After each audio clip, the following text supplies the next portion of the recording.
Get started. Let's call this meeting to order. This is the October 15th meeting of the Concord City Planning Board. Starting. Oh, I'm sorry.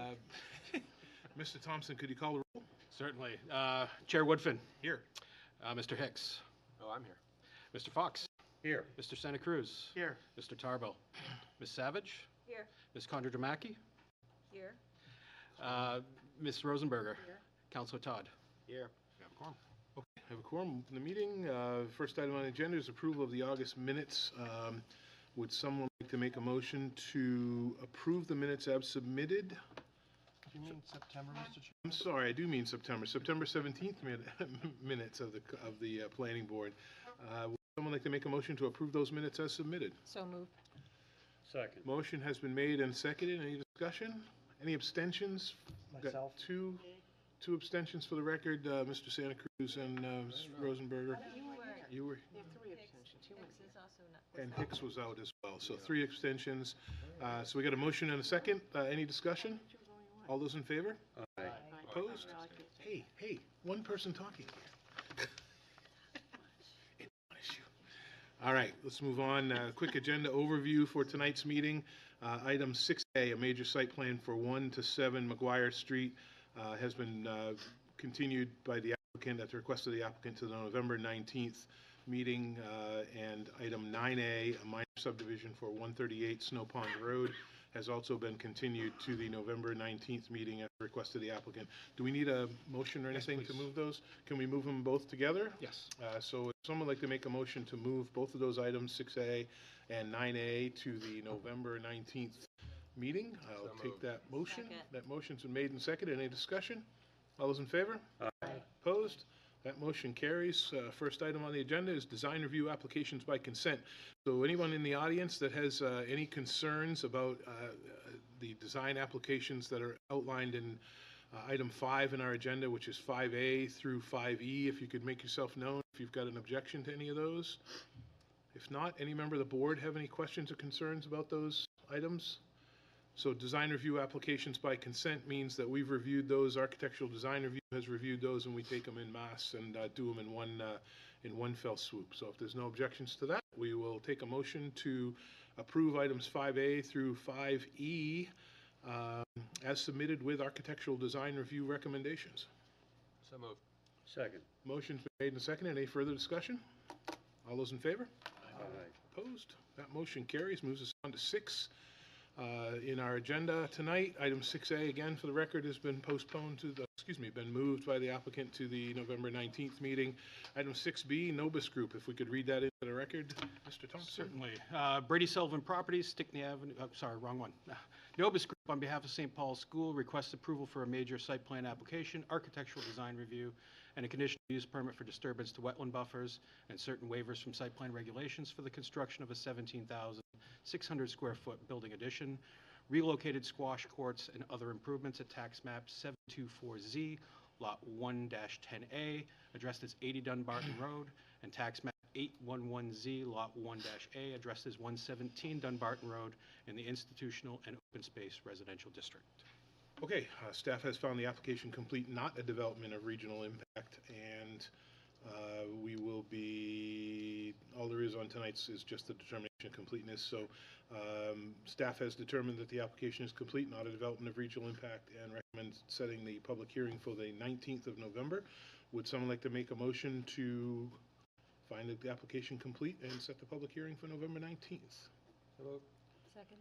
Motion's been made and seconded. Any discussion? All those in favor? Aye. Opposed? That motion carries. Extensions by consent, item 7. We have nothing tonight for extensions by consent. Moves us into item 8, which is nothing as well, and item 9. Site plan subdivision CUPs amendments, public hearings. Let's move on. Again, item 9A was removed from the agenda at the request of the applicant, so we will go to 9B if we could read that into the record. Brady Sullivan Properties, Stickney Avenue LLC, and First Sign and Corporate Image request approval for architectural design review and a conditional use permit pursuant to Section 28-67I for a 72.93 square foot internally illuminated building wall sign to be placed above the sills of the first level of windows, above the first story on the same wall, or placed more than 25 feet above grade on the building addressed as 11 Stickney Avenue in the Opportunity Corridor Performance District. Okay, first on the agenda here was we'll determine, the staff has determined that the application is complete, not a development of regional impact, and recommends opening a public hearing. Would someone like to make a motion to find the application complete, not a development of regional impact, and open a public hearing? So moved. Second. Motion's been made and seconded. All those in favor? Aye. Opposed? That motion carries. I see the applicant's here. Let's get a quick staff update. Certainly. This application is both for architectural design review and a conditional use permit for the signage associated with the residential redevelopment of the former highway garage that's currently under construction at 11 Stickney Avenue. The reason for the CUP in this particular case is due to the location of the proposed wall sign above the sill of the second-story windows. The Architectural Design Review Committee reviewed and recommended approval of the application at their September 30th meeting as submitted. This normally, ADR would be a consent item, but because of the conditional use permit, it does require a public hearing here tonight. Alec can fill in if anybody has any specific questions regarding the ADR meeting and the concerns or questions that were brought up by the ADR. But otherwise, staff is recommending conditional approval of both the ADR and the conditional use permit per the recommendations in the staff memo. Great. Welcome to the table. If you could state your name for the record. Certainly, Scott Alberton from First Sign. Scott from First Sign. It's a first for me because I looked at this sign and I said ADR has got to just be pulling their hair out. I thought for sure that they would have all kinds of issues on it, but congratulations. I think it's a first. I think it's a first. I couldn't believe it when I was looking at it. But tell us a little bit about it. And obviously, it's a large sign for obvious reasons. But Sure. feel yeah. free. Well, first of all, let me just say that I'm glad they did appreciate it because we do put a lot of time and energy into making sure that our designs are aesthetically pleasing and appropriate for the building. In this case, we had historic interests also in mind. Where we positioned the sign was critical because we didn't want to cover the existing granite sign that's on that sign, on that building, excuse me. And so there were very few opportunities, and we did choose to not put a freestanding sign there, but do it up on the building to keep it nice and clean and do what we needed to do as far as visibility went for safety reasons and marketing reasons. Make sure that it was visible from Stickney as well as the highway. Yeah, I think you would have run into issues if you'd put it up on the roof line, but where it is, it looks fantastic. Congratulations on that. Okay, any questions from the board? Any member of the audience have any questions or concerns about this application? And the sign is going to be, just give me a little bit of technical on the sign. So it's looks like a single post in the back, and you're going to have studs, or you're going to have pieces that are going to hold it up. There's not going to be any opaque or anything behind it, right? You're going to be able to see right through it. Excuse me for interrupting. I'm sorry. The only thing behind it is the two bars that go between the two vertical pillars, and all of the individual letters are mounted to that. Okay, and it's lit? It is internally illuminated, using LEDs. Perfect. And I love that you saved the New Hampshire Highway Department sign. That's great on the front. Okay, any other questions or concerns? Anything? Yes, go ahead, Amanda. Just pull up a little. The loss at 93 North, the windows in which they're in front of, is that going to be illuminating or light shining into that residence? Actually, that's not a residence. Okay. It's a common area, and Great. there's no light in the back of the signage at all. It all comes from the front of the letters. Well, as you answer my question, it's just a common space, which is Okay, great. If no other comments or questions, we'll close the public hearing. Did you open it to the public? We did. Actually, I did ask for. My apologies. Yep. That's okay. I usually don't, so keep asking. It's true, It's right? a common theme It's among true. planning It's board true. chairs. It's true.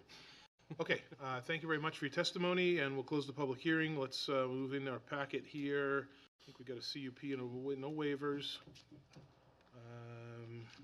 Whoops, where am I going here? Okay. All right, so again, findings of fact, we'll use our findings of fact tonight as the information that was presented to us, the staff report that we've got in our packet, and the information that is in, that the applicant had submitted with their application. So 9.2 in your packet is to grant architectural design review approval for a new 72.93 square foot internally illuminated building sign at 11 Stickney Avenue as submitted. Would someone like to make a motion to grant architectural design review approval as submitted? I'll make that motion. Second. We got a motion and a second. Any discussion? All those in favor? Aye. Opposed? That motion carries. Sorry, got an iPad issue here. Can't see the damn thing. There we go. All right. 9.3 is to grant conditional use permit approval to allow a sign above the first level of windows at tax map lot 6442Z12, addressed as 11 Stickney Avenue, based on the evidence provided showing that criteria of section 2894B have been or will be met with the following precedent and subsequent conditions, and those are outlined in precedent conditions 1 and 2, subsequent conditions 1 only. Would someone like to make a motion to grant conditional use permit as outlined? So moved. Second. Motion's been made and seconded. Any discussion? All those in favor? Aye. Opposed? That motion carries. You're all set. Thank you very Thank much. you very much. When are you opening? I think they are already Pre-leasing now. is They've now. got Yep. them modeled out. All the buildings? No, building 11. Building 11. Yeah, Well, good luck. Thank you. thank you. Okay, let's move on. Item 9C in our agenda, if we could. That is Gallagher, Callahan, Gantrell, PC, Kafua Realty 139 LLC. Request approval for a major site plan application, architectural design review, and certain waivers from the site plan regulations for the construction of a new 11,150 square foot urgent care clinic at tax map 583Z, lot 30, addressed as 161 North State Street in the urban commercial district. Okay, let's get a staff update on this, if we could. Certainly, thank you, Mr. Chairman, members of the board. This application for major site plan and architectural design review was determined complete at the September 17th Planning Board meeting and calls for the redevelopment of the former Santander Bank at the site at 161 North State Street. The applicant is proposing to demolish the existing structure, convert and construct that into a new 11,150 square foot urgent care medical facility, in addition to reconfiguring the site's parking and landscape layout, along with several waiver requests. The staff report for this item has been updated and revised since the September Planning Board meeting, accounting for the discussions held between the city administration and the applicant's legal counsel. As part of those discussions, the city and the applicant have agreed to a precedent condition of approval relative to the potential future long-term improvements to the intersection of Pennacook, Boonton, North State, and Horseshoe Pond Lane. Please refer to proposed condition number 4 in the staff memo. The city and the applicant have mutually agreed that this note on the plan will serve as a sufficient means to preserve the ability for the intersection improvements to be taking place at some point in the undetermined date in the future. Again, we're recommending the conditional approval of both the architectural design review and the major site plan per the recommendations in the staff memo. Thank you very much for that update. Welcome back to the tables. If you could state your names for the record.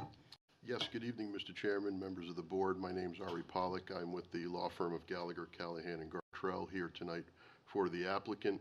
To my right is John Skevington, the CEO of Catholic Medical Center and also an agent for its parent company, HCA. And behind me at the table is Avery Steed of Fulmer Lucas, the project's engineering consultant, and Patrick Bradley of Chappelle Engineering, the project's traffic consultant. As was mentioned, Tim's summary is comprehensive, so I'll keep it real short. HCA, through Manchester Health Services, another affiliate, is proposing a complete redevelopment of 161 North State Street. The site was most recently a branch bank, but at other times has served as office space and even hosted an environmental consulting firm in its history. Well, don't forget the market. You can't forget the market. It was Champney's Market back in the day. Might be before my time. Oh, come on. A little bit. Oh, it was a wonderful market, so I'll absolve you for that, I Ari. will most certainly take your word for it. If I refer to it as Champney's Market, just ignore me. Okay, fair enough. The subject site is now owned by Kafua Realty, and they've authorized our application for site plan approval, and that there is a letter to that effect in your files, and HCA and its affiliate would be a long-term tenant on the property if the project is able to proceed. The site's approximately 1.67 acres. The applicant is proposing a complete redevelopment so that they can construct a medical facility offering urgent and emergency services, which is an allowed use in the district, which is the urban commercial. The property is a corner lot having frontage on both North State Street and Pennacook Street, both of which are public streets. A full set of plans, landscaping and lighting plans, and building elevations were submitted for your consideration, and I'm sure are in your packets. We certainly can have our architectural, our engineering and traffic folks come forward if there are specific questions relating to the layout and the design. We did obtain a variance from the zoning board back in July of this year to allow a portion of the off-street parking to be located towards North State Street, as this is a corner lot, and it is as shown on the plans before you tonight. There were no other variances or conditional approvals that were necessary or sought for the project. We have requested waivers of various site plan regulations, most of which relate to depiction of existing conditions and other plan notations, and all but one of those requests has been supported by staff in its staff report. Staff is recommending against excusing us from providing utility profiles, for which we did seek a waiver, but we have reviewed staff's comments. We appreciate their take on the situation, and we are comfortable providing those required profiles if the project is able to move forward, and therefore we anticipate that that waiver request will be denied, whereas the others might be approved. Additionally, we did appear in front of the Architectural Design Review Committee. That took place on September 2nd, 2025, and we presented our elevations and landscaping plans. Committee reviewed things and recommended that the planning board grant approval. They did have some comments, including a request for additional plantings, all of which are addressed by the staff report and incorporated within their recommended conditions of approval. Otherwise, the applicant has reviewed the staff report as well as the recommended conditions. I would make note of Mr. Thompson's depiction of the intersection note to be added to the plan. Was negotiated language. The applicant is comfortable with it, and frankly, we think quite a nice resolution for what otherwise probably would have consumed a few hours here tonight. And as a result, we're accepting the conditions as recommended, or would accept them as recommended. One note, there is a request from staff to enlarge an existing bus stop easement that is located today along North State Street. We have reviewed the proposed easement, and we are in agreement that it is a minimal increase, and we are in agreement to provide it again if the project is able to move forward. Our team is assembled this evening, as well as John from HCA, and we're able to take any questions you'd like, or we can keep it short since the staff recommendations were clearly stated and are acceptable to the applicant. Thank you for your consideration, and as the chair alluded to, it sure will be nice to have something productive go onto that site. It's been a while. It has been a while. I appreciate the fact that it's not another urgent, it's an urgent care facility as opposed to just a medical, another medical building. So it looks, with the ambulance in the front will tell you that it's a different type of building.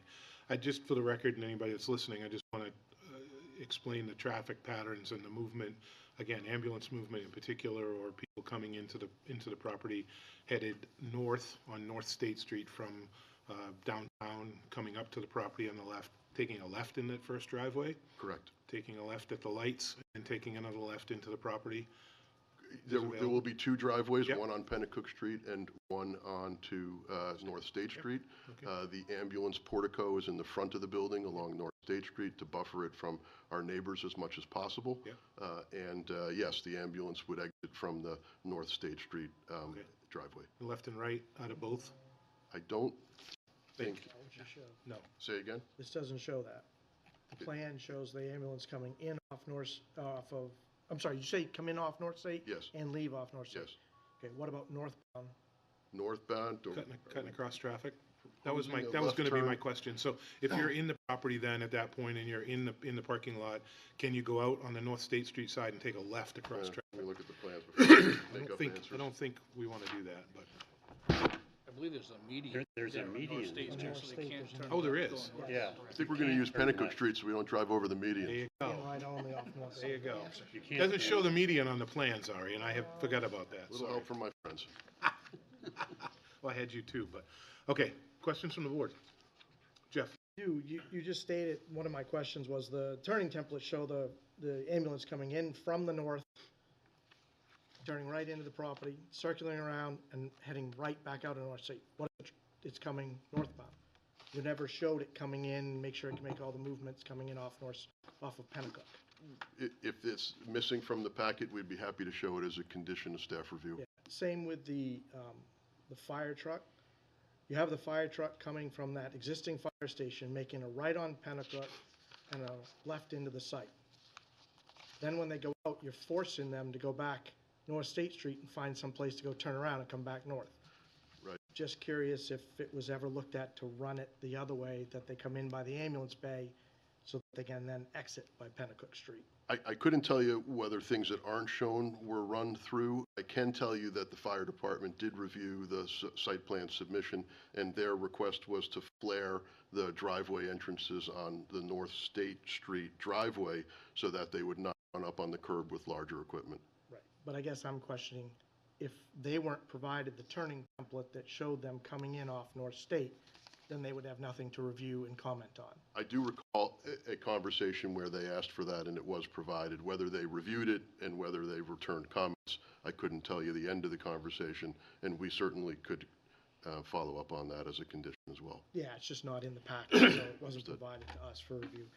The other question I have, Mr. Chairman, if I could, is you have the patient drop-off area on the further side of the building, call it what, the west side of the building? The rear. I'm trying to understand how that works, because if people can come in from North State Street and then come in from Pennacook, you could theoretically have two cars wanting to be nose to nose in that drop-off area. How are you controlling traffic and safety in that area at all?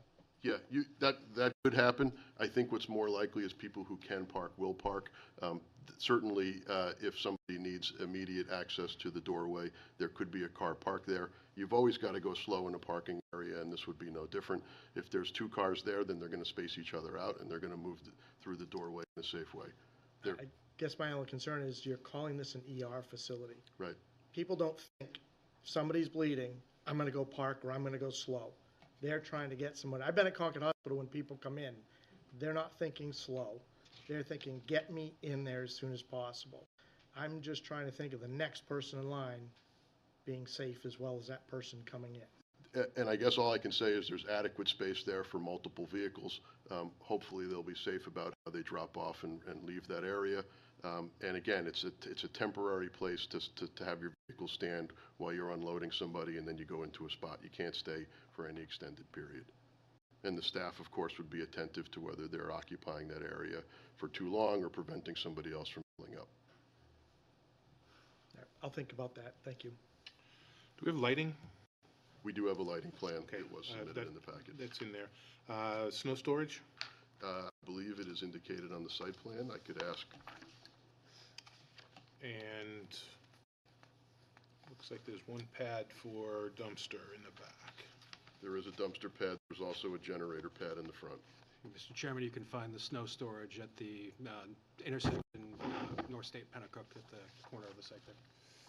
North State Pennacook snow storage right there. Okay. Other questions from the board? Yep, I Jeff? do have one. Sorry, I apologize. One other one. At the corner of the intersection, the existing building runs right up to back of the curb. But yet I don't see any work on reinstalling curb or do any treatment there when that set of steps and everything gets taken out, and dealing with that kind of woeful condition in that corner.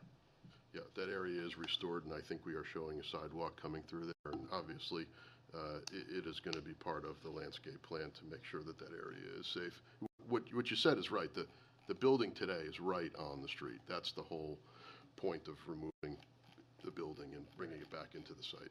But I'm saying on the North State Street side, you have a set of steps that goes down right next to the PED signal, and you don't indicate any restoration in that corner of the site along North State Street. Did not come up as a staff comment to my knowledge. We'd be happy to look at it if you have concerns there.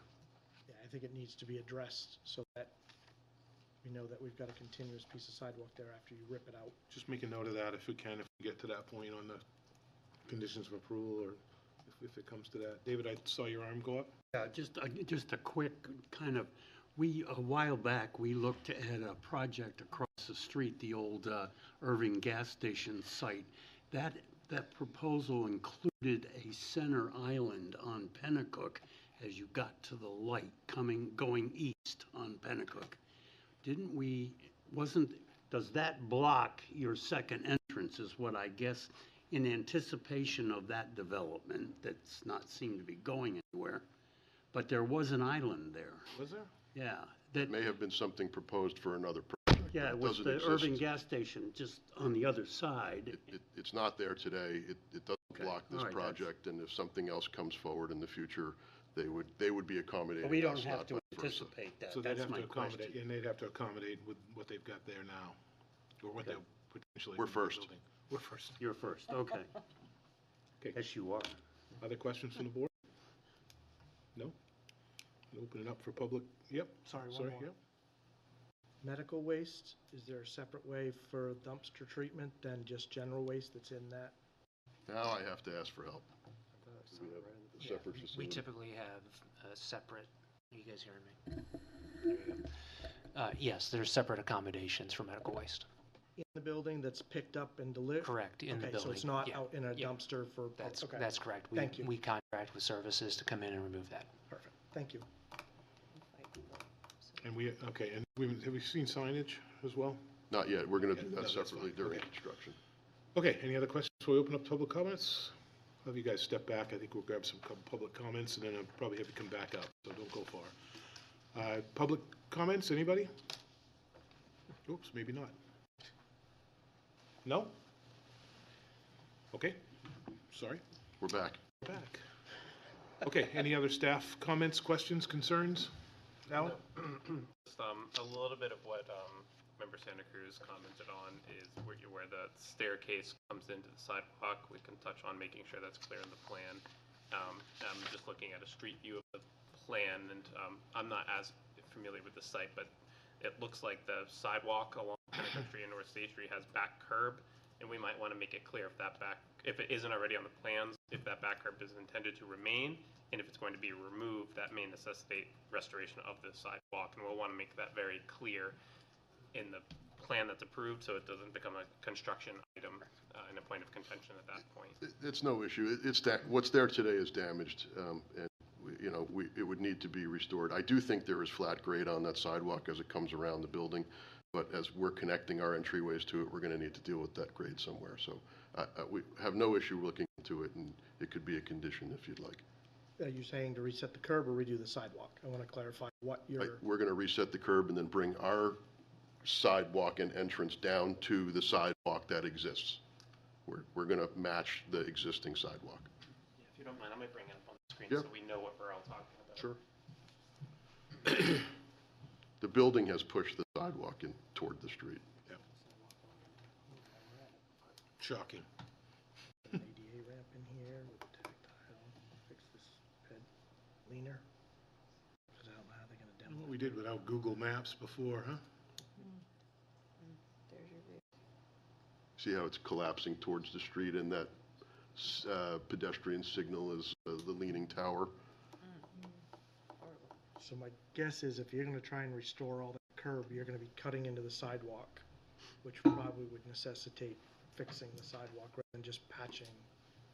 I have no doubt that the engineering department will not take kindly to our disturbing your sidewalk, and that we will be repairing our damages. You heard it first, Pete. Right, Pete? Absolutely. I feel like I've seen this movie before. Dina? No doubt. Is there any affiliation with Concord Hospital, or is this a separate entity? This is a separate medical entity. Thank you. Any other questions, comments, concerns? Nothing else from staff? Have Yes, one. David? Just on the lighting plan, because of that previous project I was referring to, there was some issues with the abutters there and turn lights and lighting the back parking lot, up by where the dumpster pad is. There's a residential home right there. Right. And so some consideration be given that abutter in terms of your long-term light plan. Right. We did provide a lighting plan. It is compliant. They're all downcast fixtures, and we would be, again, happy to review that again with staff, but it was part of the submission package. It is addressed in the staff So I report. think the concerns on the Irving, station were turning for vehicles and driving in the parking lot, so they're coming in that driveway off of Pennacook Street and right into the back of the lot. So some screening on the back. I think there was on the landscape plan, I saw some screening on the back and some. Yes. There are elements some and stuff. So plantings I think- proposed. I think it's pretty well resolved, but Mr. yes. Chairman, you mentioned something that actually caught my eye. Now, on the landscaping plan, you have trees behind the dumpster that are shown when I scaled it like 18 inches off the property line, if you think of a root ball of a tree, there's no way you're gonna install those trees 18 inches off that property line without impacting an abutter. So those trees will need to be pulled back into the property along that side just to avoid. I'm sure it'll deal with in construction, but easier to deal with it now and not have to fight with engineering when we're in the field trying to deal with it. Yeah, understood. We can move things around so that the roots have enough space on Thank property. you. Just, Counselor Todd. thank you. Just one more quick one while we're on landscaping. I'll just sing one of my greatest hits, which is, I think you've already touched on this, Mr. Pollack, but the use of eliminating the non-native species that you have. I think there were only 2 that I saw listed on the plan that look like they're non-native, but again, as was recommended. But I think you touched on that when you gave your... It's a rather neglected landscape, and we're bringing it up to a modern standard, and there actually was some review of that with the ADR committee, and we're fine with their recommendations. Okay, yes, thank you. I think they preferred a maple to something we had there, and why not? Good. So I do want to bring up an elephant in the room, is the easement that was discussed, I think, in the prior staff notice that came out for the determination of completeness. I've gotten some calls, I know some other members of the board have gotten calls regarding the easement discussion that was talked about.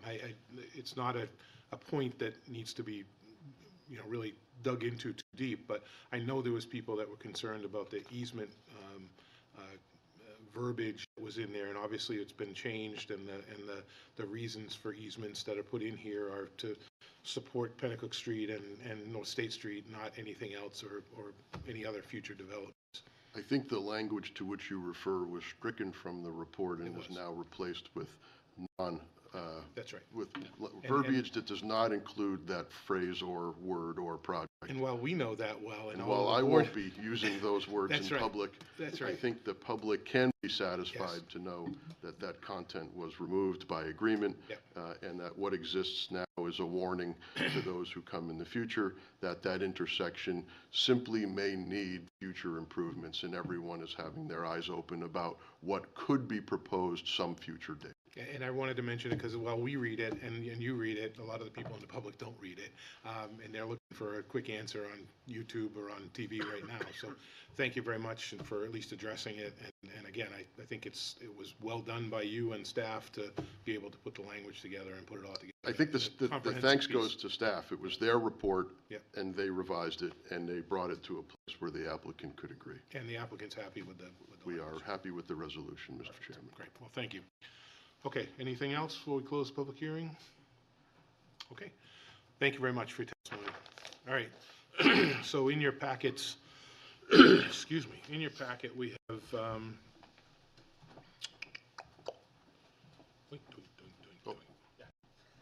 gonna snooze that. There you go. in your packet, what number am I at here, Krista? 9.3? No. I closed the public hearing. Findings of fact. And Okay, then waivers. 9.1, findings of fact. So again, the information that we heard here tonight, the information that's in your packet of info, we'll adopt as our findings of fact to make our decisions.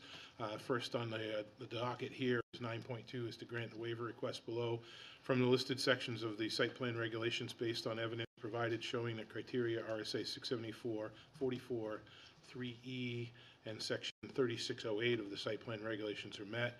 And those are outlined in A, section 1503.16, oops, B through J. Would someone like to make a motion to grant the waiver requests below as outlined? So moved. Second. Motion's been made and seconded. Any discussion? All those in favor? Aye. Opposed? That motion carries. Thank you. 9.3 is to deny the waiver request below for the listed section of the site plan regulation because evidence was not provided showing the criteria RSA 674, 44, 3E, and section 3608 of the site plan regulations were met. And those are that's outlined in A, which is section 1602 site plan requirements utility plan. I think the applicant agreed to that anyways, but we'll deny the waiver on principle. Would someone like to make a motion to deny the waiver request as outlined? So moved. Second. Motion's been made and seconded. Any discussion? All those in favor? Aye. Opposed? That motion carries. Excuse me, I'm sorry. 9.4 is to grant architectural design review approval for the construction of a 11,150 square foot urgent care clinic at 161 North State Street as submitted and with the following conditions, and those are outlined. A, additional landscape trees shall be placed along Pennacook Street and the northeast corner of the site, and a more prominent tree such as a maple being planted at the northeast corner of the site unless additional plantings are not possible due to the constraints in the site versions of the utilities. Do we want to add anything, Jeff, language-wise on the reconstruction of the corner think that sidewalk? Under site plan. I was gonna say, I think Okay. that was site plan, not All right. ADR. I don't wanna confuse All right, these. so would someone like to make a motion to grant architectural design review approval as outlined? So moved. Second. Motion's been made and seconded. Any discussion? All those in favor? Aye. Opposed? That motion carries. That would make better sense in site plan, sorry. 9.5 is to grant major site plan approval for the construction of 11,100 square foot urgent care facility at 161 North State Street as submitted and subject to the following, and those are outlined in precedent conditions 1A through V, 2 through 6. And subsequent conditions B 1 through 16. Would someone like to make a motion to, grant major site plan approval as outlined? Chairman, can we- With the revision, sorry, there I am. I'm one step early. Tim, I'm gonna say it and you tell me if we need to revise it. My thought is we put it as, work with engineering to restore any sidewalk that is damaged during, that is intended to be damaged during construction as part of the demolition.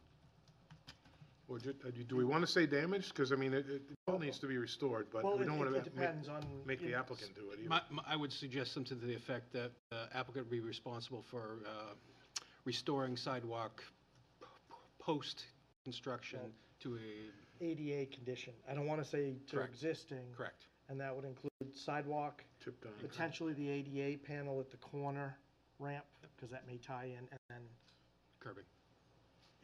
I'm acceptable. Okay, got that out? No. He's honest, if anything.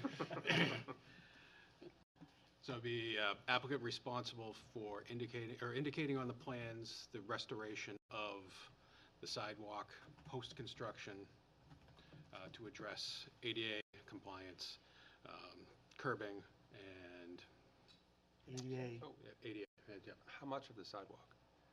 well, the Right. curbing goes along the entire stretch of Pennacook Street from the driveway to the intersection, and then wraps around at least to the fire hydrant. Beyond that, they may not be touching because the building's far enough back. Yeah. So if we want to clarify, The limits to be determined by engineering division. I had Like stuff, like the existing sidewalk on North State Street and Pennacook Street have back curb. The applicant shall demonstrate if this existing back curb will be removed or reset, and the abutting sidewalk shall be shown to be completely restored accordingly. Applicable sheets shall be updated, and any necessary details shall be added to the plan set. That works. Works for me. Okay, I can't remember if we had a motion on the table. I'll make the motion with that addition. Yep, there were two other, Yep. sorry, I don't want to cut you off. There are Nope. two other items. Separately, I have the existing building has a stairwell abutting the North State Street sidewalk. The plan set shall show the removal and restoration of this area, including restoration required within the public right-of-way.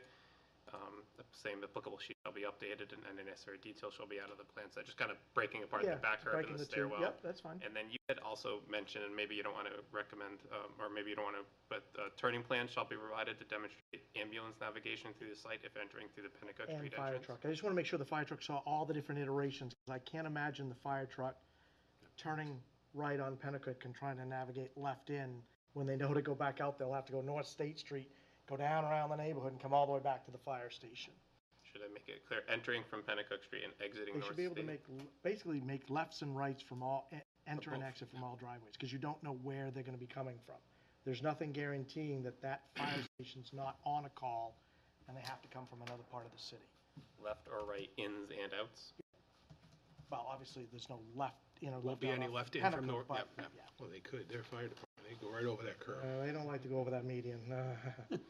Eaton, I just want to clarify, is he asking to turn left? No. out of the- Okay. No, that's what I clarified, yeah. I asked that stupid question in the It beginning. wasn't so- stupid. I just want to make sure. Okay.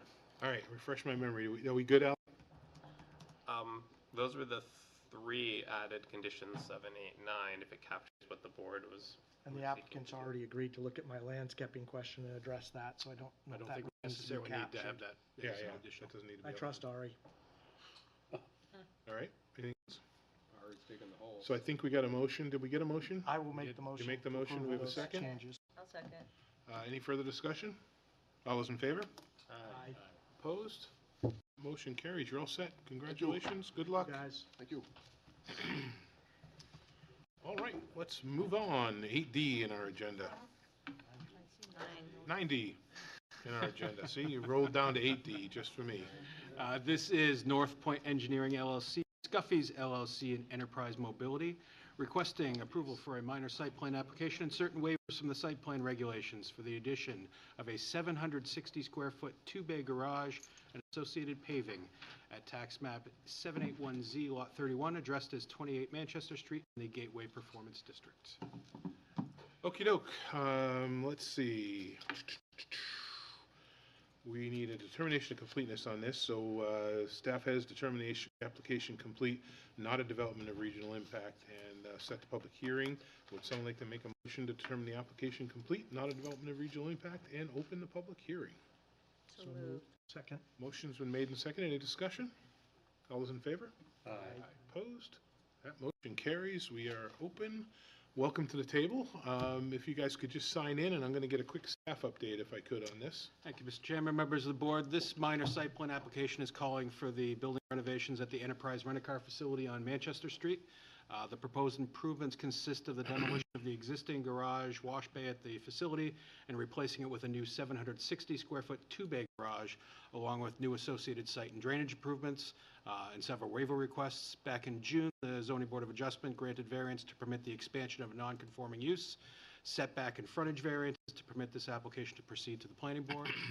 We requested the board discuss whether or not the sidewalk on the site's Manchester Street frontage is in substandard condition, and if the applicant would be required to improve the existing sidewalk as part of the site plan approval. Staff recommends that the board require as an additional precedent condition that the applicant replace the segment of broken vertical granite curbing on the Manchester Street frontage as referenced in the staff report, and remove and replace the immediate adjacent sidewalk to restore the sidewalk to a functioning and safe condition. Further details, if you have questions about the review of the application, I would defer to Alec. And again, staff's recommending conditional approval of the application per the recommendations in the memo. Great, thank you for that update. Welcome to the table. If you could state your names for the record. Thank you. My name is Ian McGregor. I'm with North Point Engineering, and with me today I have Becky Marcinkovich from Enterprise Rent-A-Car. Welcome. thank you. I know last time I was here, there was some trouble with thumb drive. I don't know if that's still something. Still a thing. Still a thing? Is it really? Yeah, IT locked us out. Sorry. All right. That is okay. So then, yeah, tonight we are here to present our project at 28 Manchester Street. It is located in the Gateway Performance District. You should have the plans there, Yeah. and then it'll open on the, yep.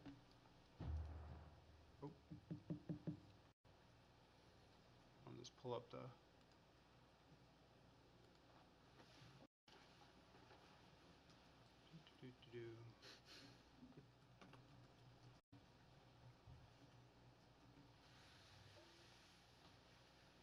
All right.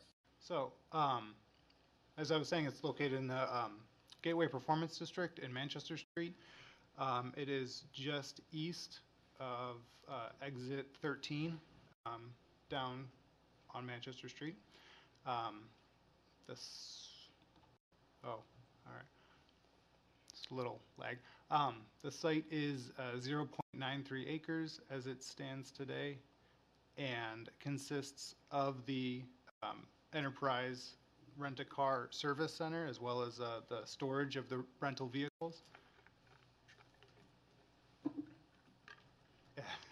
Sorry.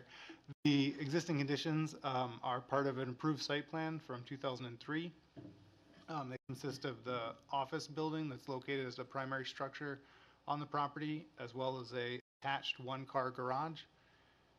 Consists of 24 parking spaces, including one handicap spot, and 30 storage areas for the vehicles that the customers will use for rental purposes. The site also contains stormwater management, as well as landscaping that were all included in the 2003 approved plan set. Our proposed project is, and I would like to amend this, this was in the ADR comments as well.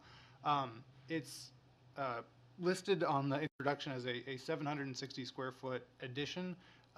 It is the project consists of removal of the existing garage and an addition or replacement of a 1,003 square foot two-car garage. The net difference is 760 square feet of impervious area. Just wanted to make sure that's clear.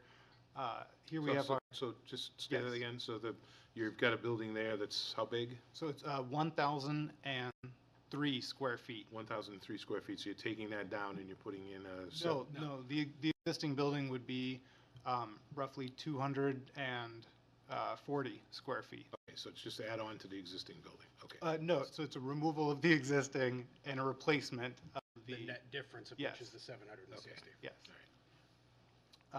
So along with the removal of the building, the hatched area is the pavement that is going to be removed associated with the project. And then these two trees on the cursor that are called out are also going to be removed. That is to facilitate the stormwater improvements that we're making. The stormwater improvements are to infiltrate all of the new impervious areas as well as treat all of the existing pervious areas or impervious areas. So a significant improvement in stormwater quality. I mentioned the garage. I was going to show you the architecturals. I don't know if we've.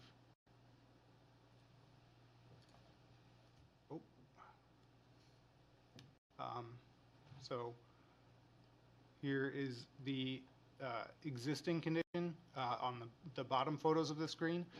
So the entrance from the parking lot looking east, this is kind of the front of the building. The last photo is if you're on Manchester Street looking south. This would be the view from the sidewalk. And kind of this area here would be, yeah, so this is the back side. You can see the existing garage is comprised of a lean-to and then the single car bay that's there. And the proposed garage is rotated 90 degrees. So the gable end is altered by 90 degrees, and there are two bay doors as opposed to one. I believe it still maintains the kind of residential feel and appearance, and we were able to receive ADR approval at the last meeting. In addition to ADR approval, we've also received 3 waivers or ZBA variances for this project, consisting of the reduction in setback, continuation and expansion of a non-conforming use, as well as a variance for reduction in total frontage. I would like to have Becky kind of talk about the purpose and the reason for the expanded garage. Yeah, so the reason for the expansion is that currently our employees, our business is has kind of peaks and valleys. So, you know, a lot of customers will be there during certain times of the day to rent vehicles, and our employees may have to prepare several vehicles in kind of a short period of time. And so currently what happens is we can only wash one vehicle on site inside the building. So our employees will bring a vehicle inside the building, they're vacuuming it, they're washing the outside of it. Then they'll have another vehicle lined up outside the building that they're starting to clean the inside of. They're trying to vacuum it, they're trying to do the windows. So when the first vehicle gets pulled out, the second one can come in. And so they're doing kind of this line of vehicle preparation where they're not undercover. So we're trying to provide an area for them where they can clean multiple vehicles at the same time, be undercover, and, you know, have a better working environment. And it will also help too with our customers, being able to make sure that we're able to turn the vehicles around quicker so they don't have to wait as long. So I want to stress too that this is not, there's no association with increase in traffic or increased customers that will be visiting. This is primarily for the convenience and safety of the employees at the facility. We've reviewed the staff report, and almost all of the comments are reasonable and were able to be fulfilled. There is one comment that we would wish to discuss further. As was in your packet, there are several waivers that we're requesting, and all of the staff recommendations make sense, except the waiver that I would like to have a little more discussion about concerns the connection to the public sidewalk. As I described in our submittal of the waiver, the nature of the business itself is the rental and movement of vehicles, and associated with that is not only people walking on site, but also the circulation of vehicles constantly throughout the parking area.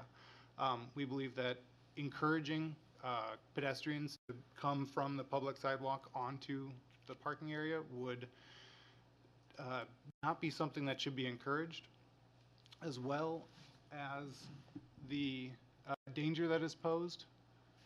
We have some site constraints as well. I'm going to try to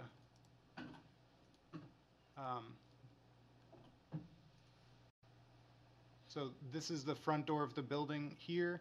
The most logical place to have the sidewalk come would be a continuation of the existing sidewalk in front of the building to the sidewalk along Manchester Street. But within that pathway, not only is there landscaping that was part of the 2003 approval, but also utilities and the signpost. And in addition to the obstacles that are in the way, there is anywhere between a 6 and a 10% grade between this parking area and the sidewalk down below, which would it would pose a problem for ADA compliance. Besides the technical stuff that he knows, from a business perspective, our concern really is customer safety. Enterprise's slogan and kind of our business model is "we'll pick you up." So most of our customers, we're either picking them up at the body shop where their vehicles are, picking them up from their house.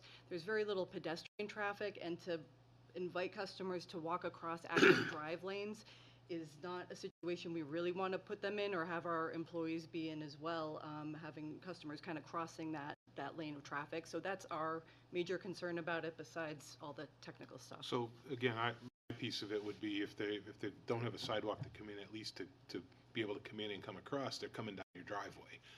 So they'll come down Manchester Street, walk across the front of the building, go to the driveway, and then again in the winter come through the driveway and walk in the driveway. You mentioned it. I had thought to myself as I was reading the staff report, how much walk-in traffic do you get? We get a lot of car dealerships up the street, got a lot of body shop deals up the street. Maybe you do get walk-in traffic. I'm inclined more to say I think you need a sidewalk entrance, whether it's right there or not. I think there needs to be some safe way to get off of Manchester Street on the sidewalk and come over into your property. I don't want people walking into the sidewalk, into the driveway to get there. I don't know where it might go, but Jeff, you know a lot about these things. I'm going to be honest with you, Mr. Chairman. We set a precedent 2 months ago by allowing St. Paul's to not put a sidewalk up their driveway, and there's a heck of a lot more traffic there, pedestrian, than there's going to be here. I actually went to look at St. Paul's on Monday, and 4 people stepped right off that curb from that driveway right in front of me and expected me Point taken. to come to a stop. I'm not necessarily saying what we're doing here. I'm always an advocate for pedestrian access. I think it can be done here. I think you could come off the corner, angle it a little bit so it goes in between the first tree and the landscaping, as opposed to maybe, normally I'd say 90, but since it's not a street that's going to have traffic, you could do a slight angle so it could go in between the landscaping, and that might give you enough length to eat up your grade difference that you're talking, because you could do 5%. That would be legal. So I would still suggest we look, and if that means if that's a stop bar or something there for vehicles, has to get pulled back a little bit toward that arrow to facilitate that. I still think now that you've got a different business. You've got a gas station convenience store that's gonna go next to you. If people are waiting for their car, they're gonna walk over there and get something and come back. So while you may not expect people to pick up their car just walking randomly down the street, there's a bank on one side that they may have to go to while they wait, or the other side, now that that whole area is being redeveloped. So I would be in favor of adding a sidewalk to that area. Okay. Any other comments? Yeah, Eaton. It doesn't look like it's that far off of Manchester Street for a pedestrian to walk around. In fact, I'm visioning parking my car there, then having to walk in, and I think I'm gonna have to walk across just as much parking lot, Yeah, even it if would. I get out of my car, Yep. than if I just walk there. And if they don't have much actual volume of people arriving to their business on foot, Manchester Street doesn't seem to me to be a real Pedestrian-friendly pathway? pedestrian-friendly area. I don't see people going for recreational walks too often on Manchester Street. I'm not saying it doesn't happen, but it's not common. I fail to see the real need for it other than sticking. I think perhaps the deputy city manager has some comments relative to the Manchester Street improvements that are coming forward as well. Just a point of information, so right now, Manchester Street is not a very walkable street at all, and as part of our capital improvement program in fiscal '28, which is basically a year and a half from now, there's money in there to actually start rebuilding Manchester Street and widening it from Garvin's Falls Road to Airport Road. It'll be a 3-lane section. It will have sidewalks on both sides of the road as well as bike paths, so it will be more convenient to eventually walk down the hill for the car dealerships and the auto body shops to get to your store. That funding is going to be also supported by the state of New Hampshire. The funding is currently in the state's 10-year plan to do that. So the Manchester Street project, which we've been talking about for 25 plus years, is almost here. So I think, as the board thinks about whatever is appropriate to do with the connection of of this particular operation to the sidewalk, just to keep in mind that there is a sidewalk network that's coming that should facilitate pedestrian movement on Manchester Street. Yes, Matt. So I'm looking at Google Maps, and I'm not seeing almost any business on Manchester Street with a sidewalk to the street. Almost every business, the Blazer, Dunkin' Donuts, Amco, up and down the street, doesn't seem to be any sidewalk to the street. Anywhere. Okay. Except for now we're asking this applicant to do this, so I don't think it makes any sense. Okay. Point taken. Teresa. Question. On the 10-year highway plan, is that funding from the state in the new 10-year highway plan or the current one? It's been in the current plan. It's also proposed in the coming plan, which will be adopted this summer. Right. I was there in Berlin the other day, and they did say Concord's being taken out. Bow Concord Highway project is Concord taken out. Highway. Yes, Right, that's I-93, being yeah. taken out, and so, but this is staying. This is yeah? staying, yeah. Anything that was in. That's interesting. Okay. All right. Thank you. I have a dumb question. I don't know who to ask. But if that is going to be done, and what did you say, 28? So are you improving the sidewalk that's there in 28? No, so what we're doing, if I may, Mr. Chairman? Yes, sir, please. So there have been slugs of funds that have already been approved for design and other aspects that go along with it. The funds in our fiscal year 28, which is July of 27, is for construction. And so the area that we're going to be improving is up the hill from here. And so it's not this 4-lane section that's here. It's actually starts at basically Garvin's Falls Road and Red Blazer and goes east towards Pembroke, and it will go all the way to Integra Drive, Airport Road. And the improvement will be to take the section between Garvin's Falls and Airport Road and Integra Drive, widen it to a 3-lane highway, add sidewalks on both sides of the road, bicycle paths, and make it more of a complete street. So it will facilitate pedestrian traffic because right now it does not, which is why there's not a lot of connectivity between businesses, particularly between Garvin's Falls Road and Integra Drive. Yeah. So that spot between Garvin Falls and, I guess, is it west, which is towards the bridge? Yep. that's not That is not scheduled for the same level of improvement that the rest of it will have, because that section that we're talking, that where Enterprise is already pretty improved. It's a 5-lane highway, it's got sidewalks on both sides of the road. There might be some minor pavement improvements later, but not the same wholesale as between Garbins Falls Road and Airport and Tagra. So again, not to build it around additional things that are happening, but you've got a pretty major plan for exit 13 and that whole development area down there for residents and, you know, all kinds of development that potentially could impact traversing around the space and moving up and down Manchester Street and over the bridge into downtown. If I Yes. Chair, the Red Blazer particularly, in March, the board conditionally approved a minor site plan. Right. One of the conditions was that they provide an accessible sidewalk to the right of way to facilitate, you know, future connection to the sidewalk, just as a kind of point of clarification. Okay. And I don't remember anything about that conversation with Red Blazer other than the easement question that we went through. Did you guys hear that? Sorry, did you guys hear that? No. Regarding Red Blazer? There was a requirement for a connection to the future sidewalk as part of the Red Blazer's most recent minor site plan. Which we did in March. Okay. But that is east of what you're talking about. The new development, right? Correct. Yep. Mr. Hicks, you made a point of saying Red Blazer I know it doesn't connect, and we're saying we made it a requirement that they connect for the future. Right. Yeah, So I the know same it did. Now I'm condition would hold here. clarifying that this isn't even part of what they're talking about. But That that's Mr. north Walsh of made the whole Garden. statement, it's not part of this. No, but this is an existing sidewalk, which we have a regulation. So if we're gonna start requiring future developments up the street to connect, we should be consistent. So you're gonna fix this street that the city should fix too. Did I see another hand? Wait a minute, Red, I just have a clarification between the two of you, I'm confused. So the Red Blazer is north of, it's east, so which way I'm going, that way of Garden East. Falls? Yep. Correct. Okay, and this is, and are there any connections to the sidewalk from Garden Falls to the bridge? No. Okay. Oh, no, No. Although, Mr. Chairman? Yes, sir. The new St. Mary's Bank does have a sidewalk connection that was made, which is next door to this property. True, So, okay. I was shocked I didn't see a swatch of color across the Enterprise, a big green swatch of color like St. Mary's blue across the front of their bank. You would have tied right in, you would have been sisters. Okay, other questions, concerns? Councilor Todd? Yeah, thank you, Mr. Chair. I just think that it makes sense to me that we're looking at planning for the future.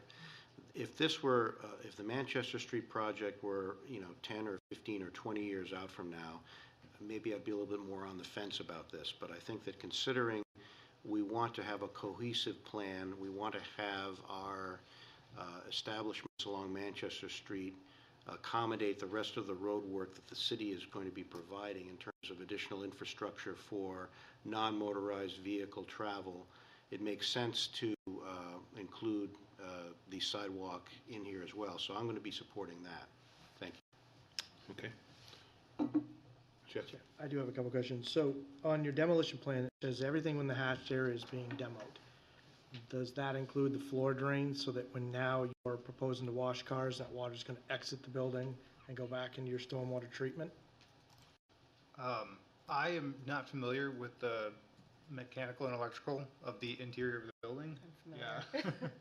No, so we currently have an oil water separator, and that is sized appropriately for the volume of water. When we first built this bay, we didn't use, pressure washers. We had garden hoses that had high volumes of water. So now we use pressure washers. 2 pressure washers in this bay will have the same volume of water that the hose had originally when this bay was first built. So the area will just be redesigned with new floor drains to accommodate the larger space to go to the oil water separator, which goes to sewer. Okay, thank you. I have one follow-up. Could you pull up the drainage plan, if you would, and grading plan? While you're doing that, I saw a note in the packet too from engineering. I think they had an as-built question regarding the size of the drain. I thought there was almost like a sketch drawing of what they saw in 2004 as part of the packet. I just want to make sure that was part of what you'd said you didn't have any problems with as far as, in the packet it said you need to confirm what's there in the existing condition. Yeah, we have a couple notes out to our surveyor to go back Okay. and grab additional information. Okay, all right. Okay, so I just have one question. So when I look at the existing grading that kind of resolves under the building, it looks like all the water kind of used to get trapped and come down toward what is now your drainage pond. Now you're showing a curb opening on the corner, but you don't show any grading on how that water gets back to your drain area. And the only reason I say is I see a 230 through on your site, 232 existing on the other site, and I'm worried the water's gonna sit and not actually get to your stormwater. So if you can work with engineering to maybe add some additional spot grades just to verify that water's coming back on your site and not going to the abutter.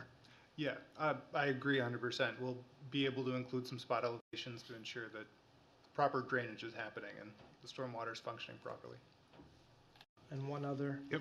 So you have a curb in front of your dumpster there, but currently it doesn't.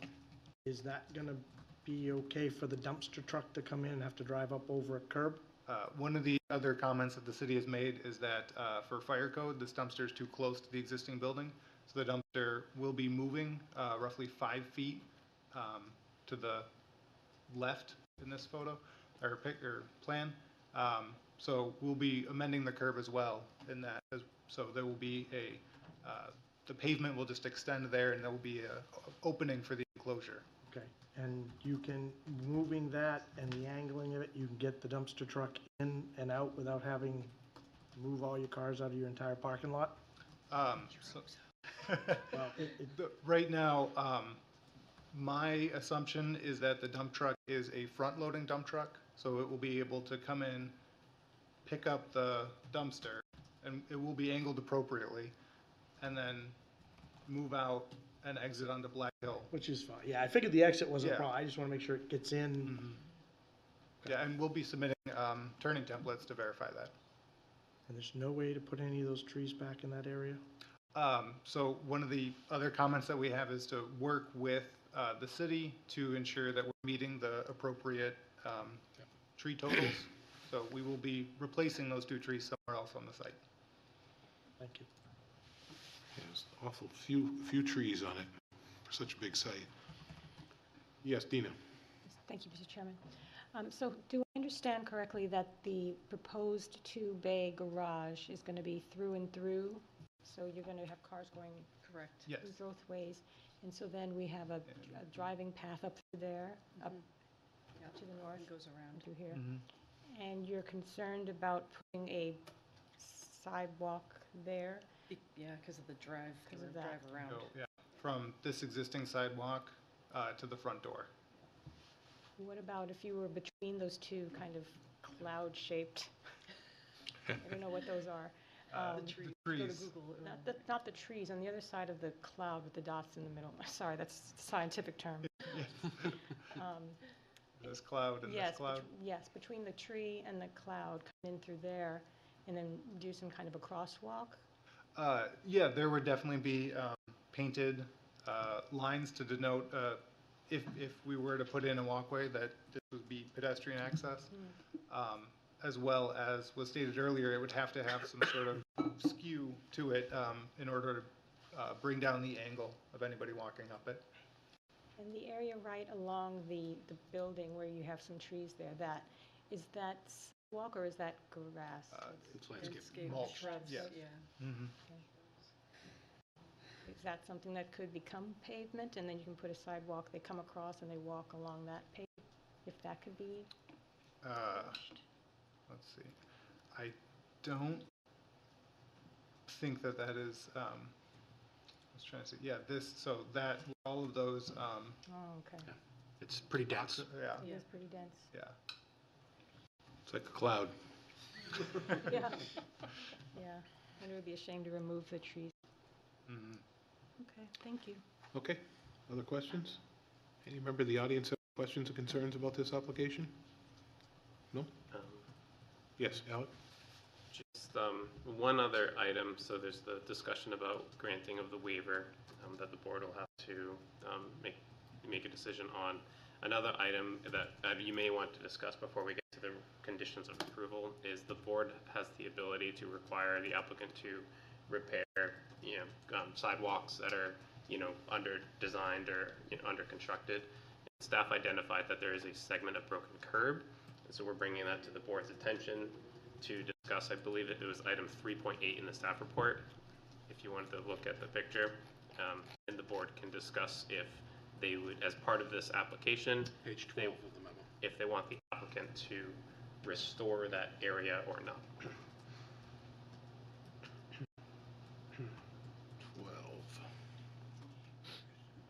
I have it up here. I got it right here. Yep, there you go. Looks like a good spot for a sidewalk. Is that part of the future planning for you it is to do that? No. Okay. See, all you wanted to do was put in a little addition. Nothing's easy, right? I hear you. What looks, I can't imagine what caused that. Well, it looks like that's about where the gas line comes over. Exactly. Ah. When you look at faulty. the site plan and compare. Location plan, yeah. Okay, so Alec, how do we handle that? It's the board's purview. I'm recommending in section 9, I think 9.2, that the board discuss and take action. And if you vote to require that, there's language there that you would add it as a precedent condition. Otherwise, you could choose not to require the applicant to make that work part of their plan. Okay, thoughts from the board? Yeah, Jeff? Mr. Chairman, if something from their development impacted that curb, like if they physically did construction that impacted, I could see, similar to what we just did in the previous submittal where we said they need to restore it. Here, through no fault of their own, that curb has been damaged or whatever. I think we're stretching a little bit to ask the applicant in this particular case to replace that curb, especially if we're asking them to connect the sidewalk. Now, hey, if their piece of sidewalk happens to have to connect right there and you're gonna be digging that whole section out, then it makes sense to replace the curb. But if you're gonna be tying in further to the east, excuse me, I don't know that that's really your responsibility to fix. So let me ask you this. I mean, typically when we do this sidewalks, we want connectivity and we want to be able to go from point to point, have a crosswalk to go from point to point. How would you feel having a sidewalk go right between those perfectly two trees right there into the parking lot that's there, and then maybe just hatch it over across? You could go diagonal. See, the thing is, we're talking about when we say it's not safe for pedestrians crossing that area, the only people utilizing that one-way loop are your employees. They're not customers, so they're gonna be aware there's a crossing there. right. It's one directional. People only have to look one direction to see if there's a car coming. There's plenty of sight line once they curve around the building, given the speeds they're gonna be traveling. Yep. I think we could angle it, and not have to come 90, So- so if that shortens the, And the other section, the other side? so kind of come between these two trees and go over right to where your landscape bush is there that blocks your sidewalk piece to the front door. So, Customers do drive, like, that is where customers pull their vehicles So out then from, so. again, now you're just saying, let's go closer Mhm. to where that big dip is by your sign. If it can fit in there, Right, then we fit in there and go 90 Yeah. or or the other side. 87 or something like that. so again, play the devil's advocate here. So coming into this parking lot, if we just 90'd it right off of this, right into the parking lot and stopped it, didn't offer anything more, no hatching. I would not recommend you Okay. stop it in the middle of the parking lot. I think that's- we should at least bring it to the connectivity and have Okay. something striped. Okay. You can see from that picture there and 3.8 that it's doable. It's just a matter of maybe some creativity, and it doesn't have to be straight. It could have a little curve to it. It could have a little arch to it. I don't want to take out the trees, so. And I If don't we want to avoid take out having the to, like, landscape design your bed. I think the landscape beds are beautiful, so I don't want to take those out, but I do think we can fit it in there somehow. Okay, any other questions? I want to move on. And I asked for the public testimony, so no public testimony. Anything else from staff before we close the public hearing? Nope. Okay, we're all set. We'll close. The only thing I'd want to mention is that this minor site plan is not subject to architectural design review. Yep. However, they are within a performance district, and so their building permit will require it. So the applicant submitted their ADR application. They went to architectural design review on September 30th and were recommended to approve as submitted. I failed to include that in the staff report, so I want to include that as part of your motions tonight. To add architectural design review. Even without a big green swoosh across it. I'm disappointed. You can add that. I could add it, but I'm not going to put them through that. I'm talking about a sidewalk. I don't want to make them make a swoosh. Okay, anything else before I close the public hearing, we'll close the public hearing. Thank you for your testimony, appreciate it. Thanks for putting up for the questions. I cut you off before, yes, Alec? Sorry. Member Santa Cruz mentioned about the floor drain. Staff did have a recommended condition that this site plan shall specify if a floor drain will be provided.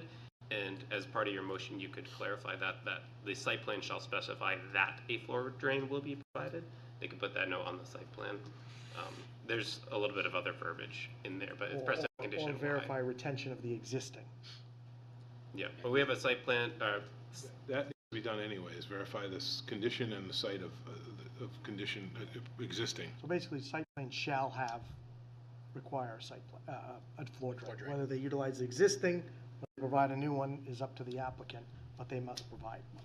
yeah, I think staff's thought was they could show it on the site plan or provide a note, because that could be something captured, if it's all internal plumbing, could be on the building code or on the building permit. I'm But if fine with there's a that. note on the site plan saying there will be a floor drain that will capture all the internal water, none will shed outside. That's fine. Yeah, I'm fine. If Peter's happy with that, I'm perfectly happy with something. I just want to make sure we're not dumping it out, that's all. Understood. Okay, anything else? All right, so again, in our packets, we'll use as a finding of fact the information that the applicant presented tonight, the information that we've got in our packet and the testimony we heard. We'll move into... First thing we're recommending is a motion regarding the sidewalk condition on item 9.2. Yeah, so before, right at 9.2, staff recommends, based on the adopted findings of fact, that the board require as an additional precedent condition in per section 21.02 sidewalk required to replace the segment of broken vertical granite curbing on the site's Manchester Street frontage as referenced in the picture on item 3.8 of this report, and remove and replace the immediate adjacent sidewalk to restore the sidewalk to a functioning and safe condition. This design and details of the work shall be provided in the plan set and include applicable construction details, all in accordance with the construction standards details. I don't know what the board's level of confidence is in replacing that particular piece. Jeff? I don't think there's, from what I'm seeing and what I'm understanding, I don't see that was the applicants to any negligence of their own. My guess is that curb either stuck out and a plow went by and took a good chunk of that. Yeah. So I think it's not on the applicant to replace that. If they're not impacting it as part of this site plan, like I said, if something changes and that's where the sidewalk ties down, then we can work with you on that, but. Well, I would have to make that very clear as part of this condition, especially because to replace that curb involves a curb cut into Manchester Street, where if the applicant was just to provide a sidewalk connection, they would go from the back of the existing sidewalk. Yeah. Right, then I would say that's not their responsibility. I would agree. Okay, so do we have some consensus on that, so we can move past that? Or anybody want to make a motion on the other way? So we've got consensus that we're not going to require the applicant to fix the existing condition of the sidewalk. Is this where the sidewalk connection can be addressed as well, or should we do that later on? I think That would be under site plan motion. Okay, so we'll You would leave be that denying their waiver requests. Yeah, waiver request when we get there, correct. Okay, so when we get there. So 9.2, do we need to do anything on that, or it's The not, there's no... consensus of the board is not to include it, so. The consensus is not to include it, so we'll move on from there. 9.3 is to grant the waiver request below from the listed sections of the site plan regulations based on the evidence provided showing that the criteria of RSA 674-44-3E and section 3608 waivers of the site plan regulations are met, and that's addressed in A through D. Anything we need to change or add on that, Alec? No. Nope, nothing there. 9.3 is to grant the waiver request. Would someone like to make a motion to grant those waiver requests as outlined? So moved. Second. Motion has been made and seconded. Any discussion? All those in favor? Aye. Opposed? That motion carries. So grant the waiver request. 9.4 is to deny the waiver request below from the listed sections of the site plan regulations because the request does not meet the criteria of RSA 674-44-3E. Section 3608 waivers of the site plan regulations, and those are outlined in A through G. Again, lighting plan, abutter property, municipal sewer, drainage and erosion control, municipal water supply, bar scale, and connection to public sidewalk. So again, anything need to change in that one, Alex? Nope. That's just what staff's recommending. You'd have to Yep. make a motion and make that vote. We Right, but the sidewalk as If you were written to, here, if you were to deny the waiver then they to. have to do Our the site connection. plan regulations require a sidewalk to be provided from the public sidewalk to the building entrance. So I I want just to take was that, understanding the so we want to writing take there. that out? If you want to allow them to not construct the connection to the public sidewalk, you would grant the waiver to that particular section in a separate vote from the denial Right, it's motion just that's the coming. wording confused me. Yeah, with that. I so just wanted to granted make sure. versus deny it is screwing me up. So let's talk about the sidewalk piece of it. Again, I don't want to talk about the That's- design. It's not, No? well, I guess we do have to talk about it If you here. want to Right, right. do something different than staff recommendation, I would suggest you take this particular item up separately. Okay, so can we take G out right here and? But if and- we're, I guess, we've talked about making them do the connection. So if we Yes. make them do the connection, this stays in This as written. stays as and we just staff vote up, recommends. down. Okay, so I wanted to only talk about it, not just vote on it. So No, no, I that's want fine. to I just I want wanted- to poll the board, see if, where the board sits as far as, do we want to make them put aside? I don't want to say denial or grant it, 'cause it's screwing me up. So do we want them to put a sidewalk in, or don't we, is really where. So I'm on the, I want to see a sidewalk connection. Sidewalk. Okay, so 1, 2, 3, 4, 5. And opposed, 1, 2, 3, 4. Okay, so we've got a primary approval aspect of it. So, How do we, so in this case, you would continue with the staff recommendation for 9.4 to deny all deny A it. through G. to deny it?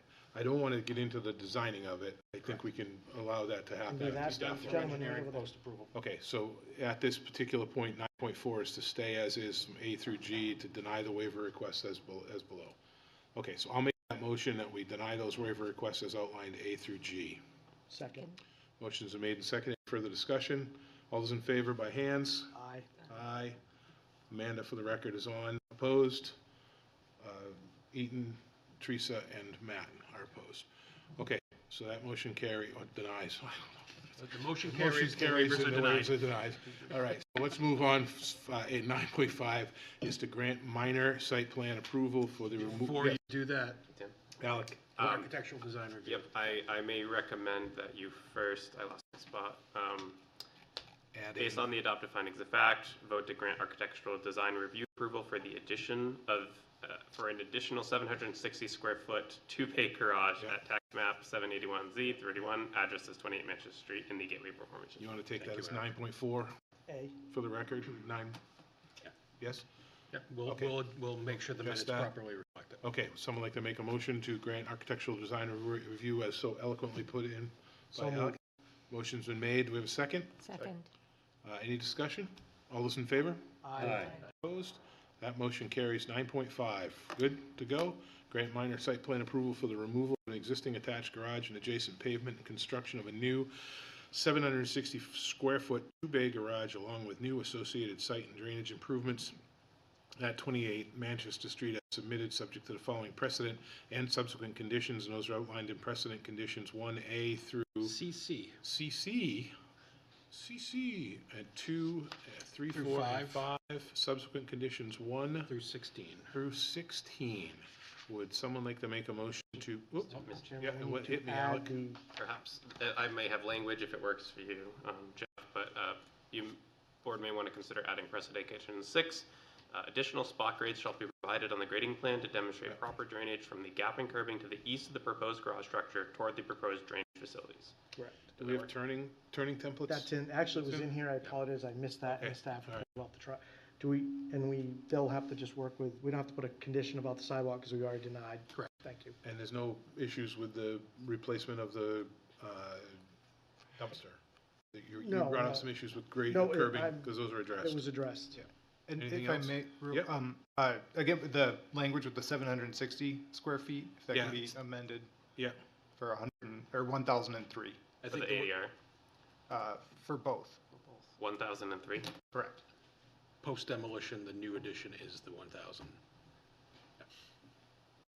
thank you. Thank you. Okay. So I'm not going to read out precedent conditions and subsequent conditions. I can't scroll back that far. So would someone like to make a motion to grant minor subdivision approval with site plan approval, sorry, minor site plan approval with the addition Alec made, and the precedent and subsequent conditions that were read into the record? So moved. Motion has been made. I'll second that motion. Any further discussion? All those in favor? Aye. Opposed? That motion carries. You're all set. Thank you very much. Thank you. It was a process. We got there. We always do.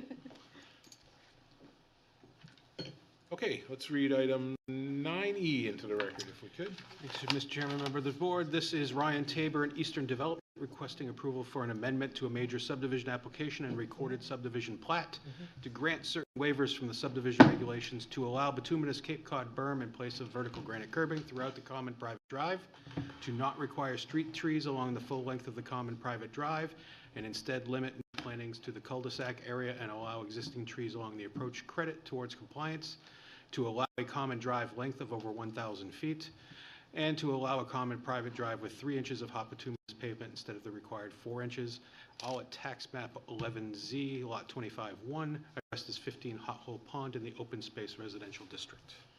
Okay, let's get a staff update on this, if we could. Sure. I am going to defer a lot of this to the details to the remaining staff who's been more intimately involved since I'm new to this project. But just in general, the applicant requesting an amendment to the previously approved subdivision application, which was signed by the chair and the clerk on June 2nd of this year. Specifically, they're requesting those 4 waivers that I outlined, all of which were at one point previously requested during the initial review process with the planning board. 3 of those waivers were ultimately determined not necessary as the applicant revised the plans at the time to comply with those regulatory requirements and eliminate the needs for those waivers. The 4th waiver request for the pavement thickness was denied by the planning board at their May 15, 2024 public hearing. Please refer to the staff memo for a summary of the project history and the actions taken regarding those waivers in 2024. As it relates to this request to amend the subdivision approval, staff has consulted with the city solicitor and confirmed that the waiver for pavement thickness cannot statutorily be considered by the planning board per the requirements of RSA 677-15, which requires an aggrieved party to file suit in Superior Court within 30 days of a decision of the planning board if they feel the decision was unlawful or unreasonable. The applicant cannot request the same waiver for the same project after that appeal period expires. As such, the applicant is statutorily ineligible for the waiver for the pavement thickness, and the board should take no further action on that board for that portion of their request. As outlined in the staff memorandum, the staff is recommending denial of the other 3 waiver requests for failure to meet the requirements of RSA 674-36 and Section 3508 of the subdivision regs. And lastly, assuming that the board does not grant the requested waivers, the board would then deny the requested amendment for not complying with the regulatory requirements. Okay, thank you for the update. Welcome to the table. If you could state your name for the record. Ryan Tabor. I'd like to also say for the record that the 4 waivers requested were actually not all requested prior. Street trees was never a waiver requested prior. That was something that was discussed in the planning review meetings with Anne Marie Skinner and Alec Bass, who mandated that I implement street trees. But there was never a formal waiver request submitted for those. Okay, anything else?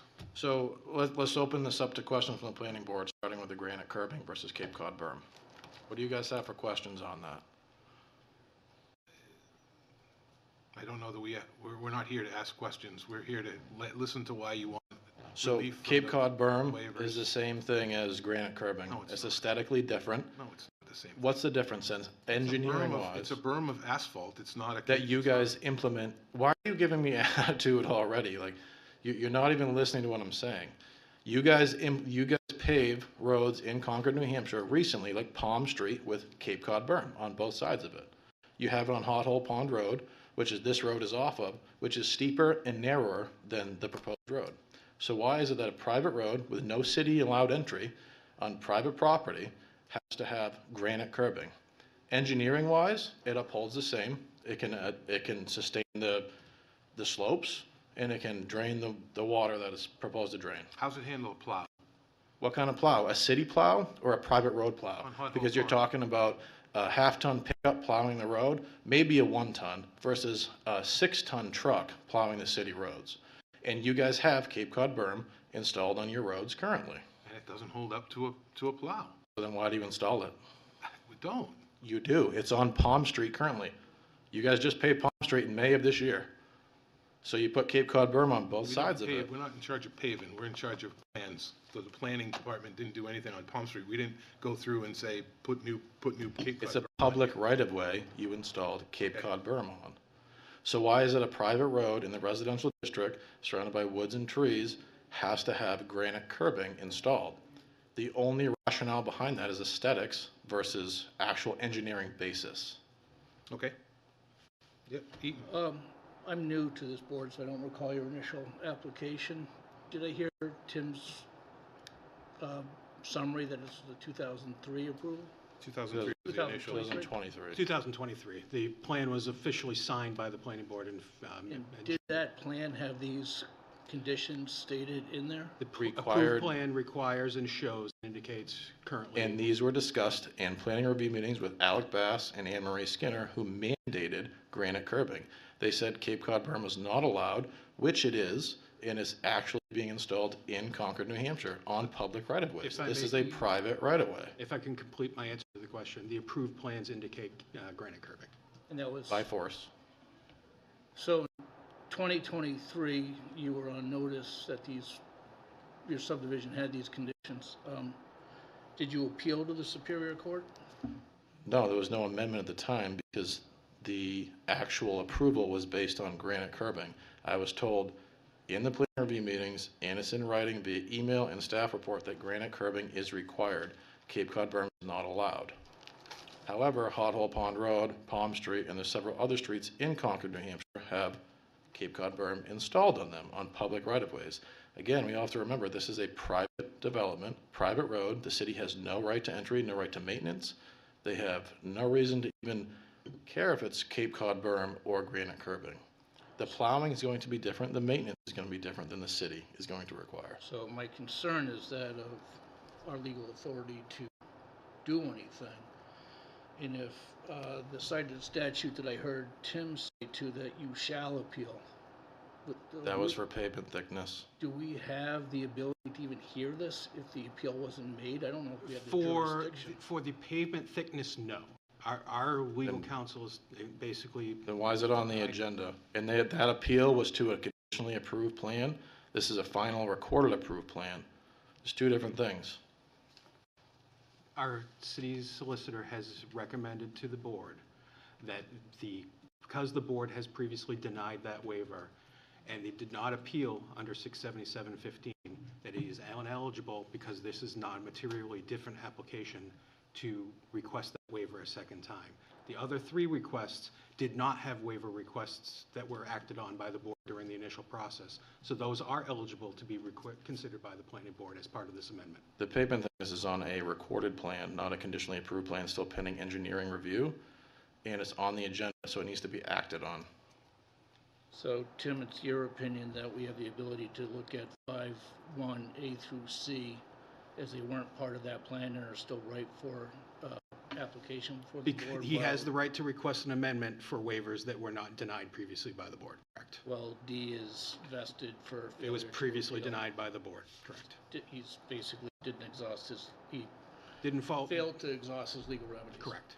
Okay, thank you. Still on the agenda, still has to be weighed on. You guys posted it on the agenda, you have to make a decision on it. It's a waiver request.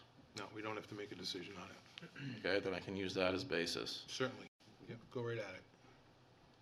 Okay, so are you guys just gonna vote to deny all these waivers right now? Because that's the feeling I get from this board based on We're what was here to submitted. hear why you need the waivers. So you've Okay, you've just told us about submitted. berms, or you've told us about Cape Cod berm. Yep.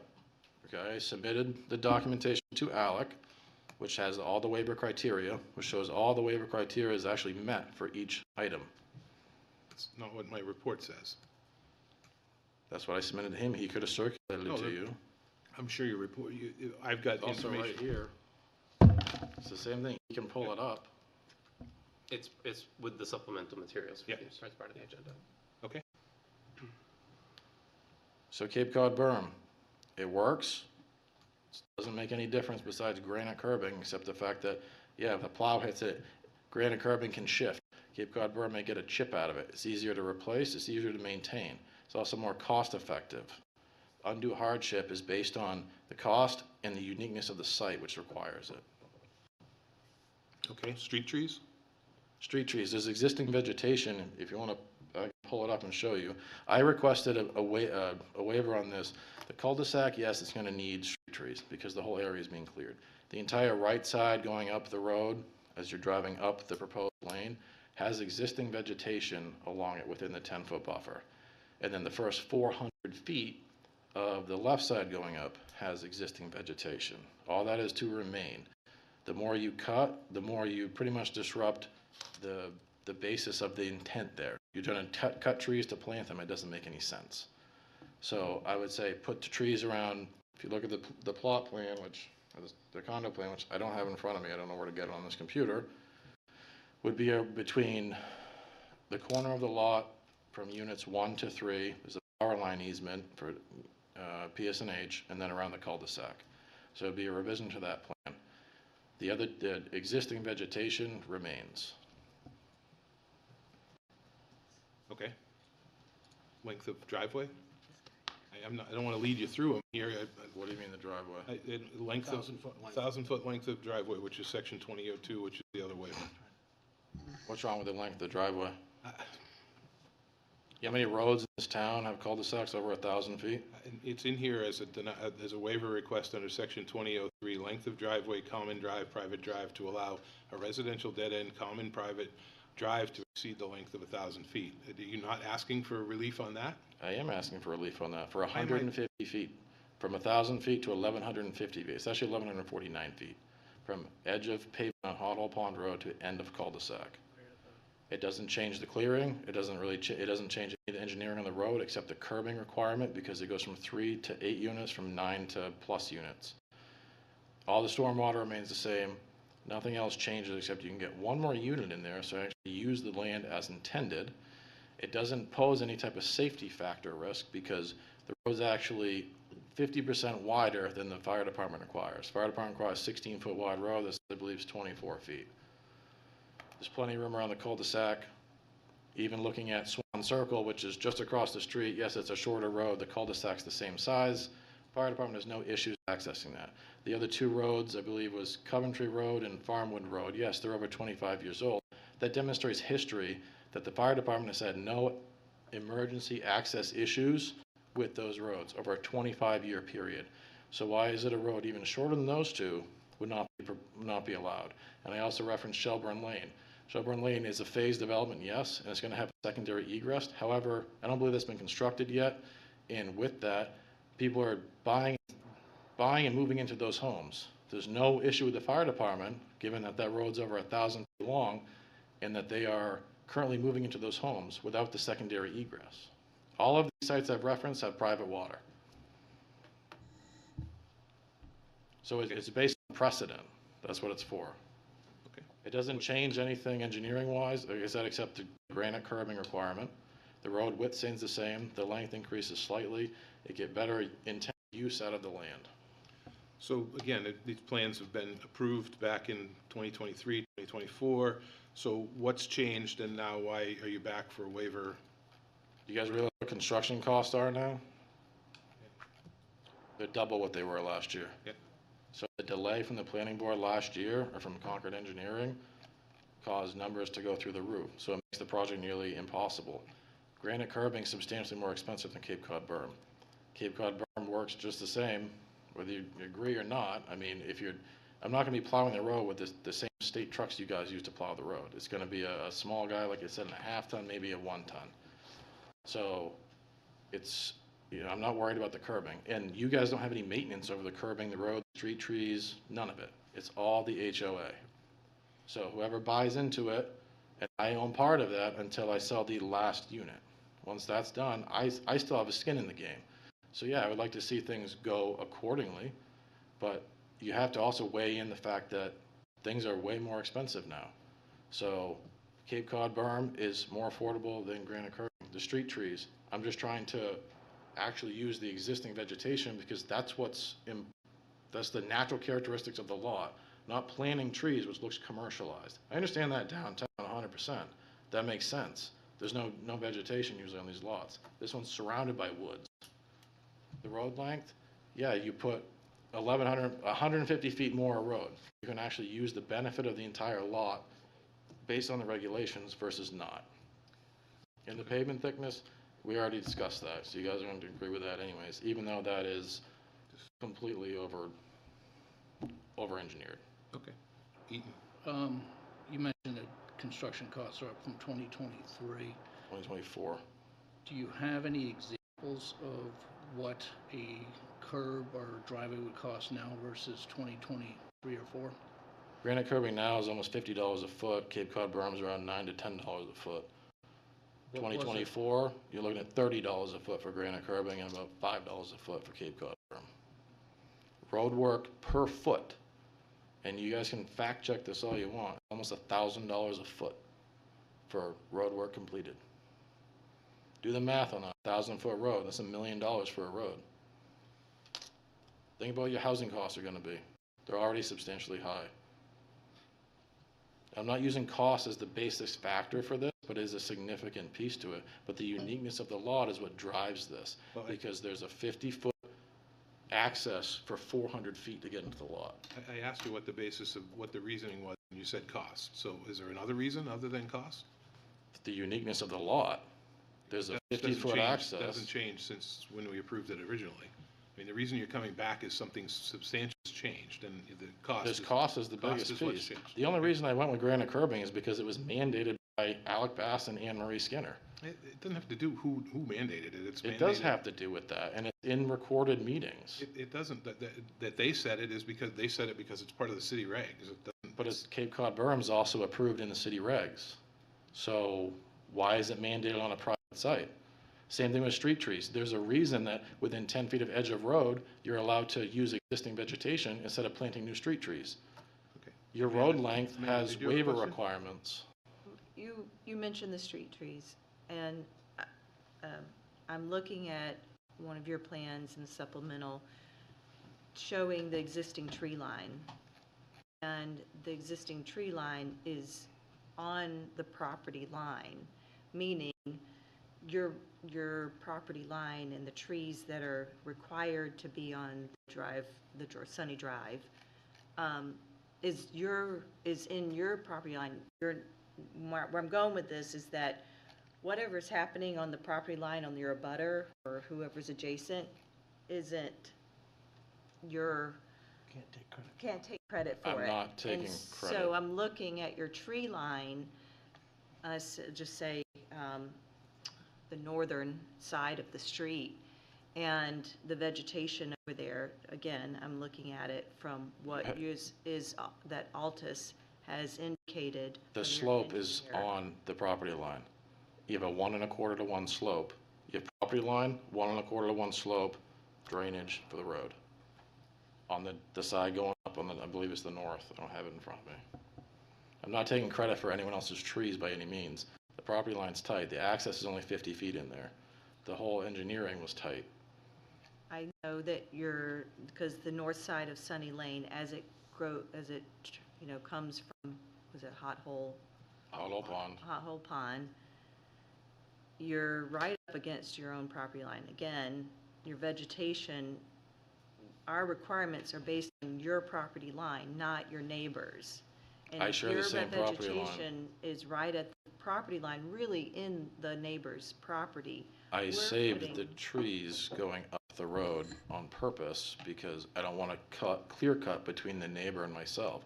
So if you look at the actual site, there's existing vegetation that has not been removed that I'm going to try to preserve as construction begins. I'm not taking credit or using their property. There's still, the whole property surveyed, boundary and all, and I went off of that. And I pulled at least 5 feet off the property line, which is within 10 feet of the road. Again, you just have to remember, this is not downtown Concord. This is off Shaker Road, Hot Hole Pond. This is very rural existing vegetation.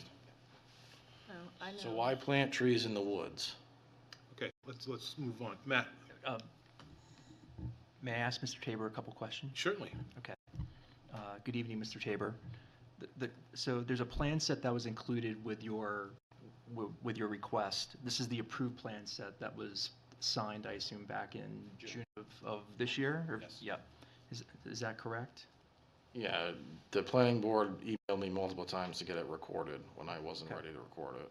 Okay, so in the plan set that's in here, it's the cul-de-sac that was originally approved, which is just under 1,000 feet, if my recollection serves. It's 1,000 feet from edge of road to end of cul-de-sac. Okay. Spot on. And so your request is to extend the cul-de-sac that was previously approved from, let's call it 1,000 feet, to 1,150?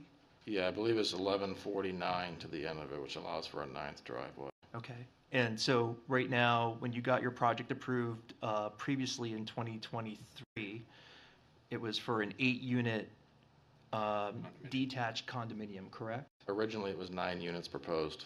The Okay. only reason it went to 8 is because the fire department would not sign off on the 1,000-foot versus 1,150 feet. Okay, so, But the approved plan is 8. but the That was because of the fire department. But the approved plan is 8. Just- Yes, but there's a Thank you. back, Okay, that's what I wanted to know. Approved there's plan's a 8. back piece to this that you guys have to understand. It wasn't just always 8, it was 9. Okay, it was I 8, was was forced 8 into 8. 8 was approved. Because I was forced into it. Okay. Even after multiple site walks with the fire department Matt, on go the ahead. site. So, Mr. Tabor, your intention would be to lengthen the roadway to 1,149 feet in order to get a 9th unit? Yes. Okay. And so you would have to come back in to re-subdivide or for a re-subdivision at that point, because you have to update your previously approved and signed condominium subdivision plan, correct? Yes, if the board requires that. Okay. So, you did not submit a plan with your request to show what the 9th unit would be or what the road extension would be, correct? You guys have seen that from 2023 when it was originally proposed. Okay. But I know I didn't submit it with this, but why am I going to spend engineering time on submitting something that could be possibly denied when you guys have already had the design presented to you? So I guess where my mind is you're asking the board to approve an extension of a roadway to show an additional unit, which has not been previously approved, without showing the board what that would be. The board knows what it is. There's no changes to the actual, the clearing on the site. The only thing that changes is the cul-de-sac goes from 5 units to 6. That's the change. So all you do is spread the house a little bit more because you get the road past the easement a little bit more, and then you can get the other unit in there. I guess what I'm trying to say is it's customary for the board to look at a plan when you're requesting something like this, and the board doesn't have it. So therefore, I think it's going to be challenging for the board to Act favorably. make a decision without having a plan that actually shows what your intention is. Alec has the plan from 2023 that shows 9 units. We can pull that up. That was not submitted as part of the amended application that's It currently wasn't before- required.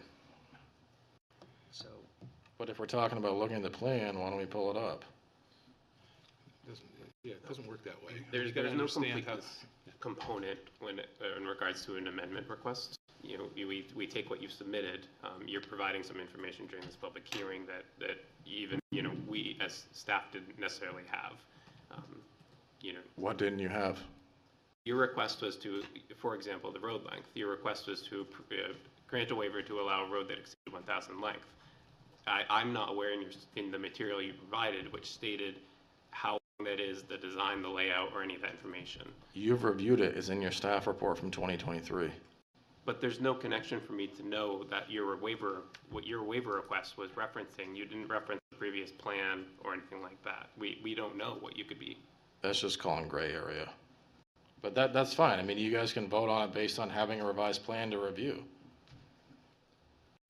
I mean, it can be a condition of approval. There's other ways to look at that. You have seen the plan. You have issued a staff report on it. I have the records of it. So does the city. So it's not like it hasn't been presented before. And the 9 units was never an issue. The only issue with the 9 units, and I'm sure you can comment on this, was the road length because the fire department would not sign off on it. However, there's precedent to be set on the other roads for the other cul-de-sacs with private water that show that the fire department doesn't really have a claim on safety for that. Matt? So Mr. Tabor, if the design's already been prepared, why haven't you submitted a re-subdivision plan, if the plan was previously designed in 2023, which I don't have a recollection of. If it was previously designed in 2023 and exists, so presumably the engineering cost would be minimal or non-existent. Is there a particular There's reason no why you non- chose to go this direction instead of doing a re-subdivision to try to get to the 9th unit? There's no non-existent engineering costs. I don't know where that even comes from. You think that things are free? Engineering's not free, it's very expensive. Secondly, I don't have approval on it, so I'm going for the waiver to say, yeah, maybe we grant this conditionally based on review of the actual 9-unit plan. Mr. Chair, because Please. the only question I had is previously, I understood you to say that there was a 9-unit plan that was previously prepared, that was given to the city, but later. Submitted for conditional approval But that was later redesigned to be 8 units.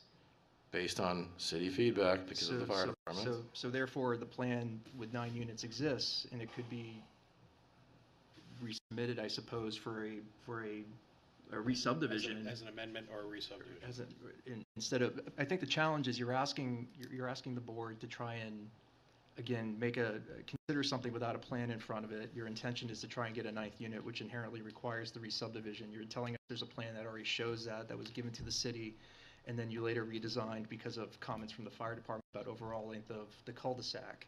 So the plan exists. You could have come back and asked the board for, submitted a new a I re-subdivision. could just submit that one at that point, which we have the ability to pull up. We don't, it doesn't work that way. You've got to go through the submission process. You've got to start if you want to put a 9th unit in here, you've got to start the process, recommend a 9th unit, come back with new plan sets and say, here you go. We're not going to go back to plans that weren't approved, that you submitted, that are probably in the record somewhere, but those aren't what we go back to. You got an approved plan you got an approved plan for eight units. If you wanted a 9th unit, or we don't even know that. All we know is you want a waiver to extend your road beyond 1,000 feet. We don't know why. You might want to leave it open space. You might want to put a baseball park down there. I have no idea what you want to do with it. I can't make a decision based on what you're presenting here because you're not presenting it the way we need it to be presented.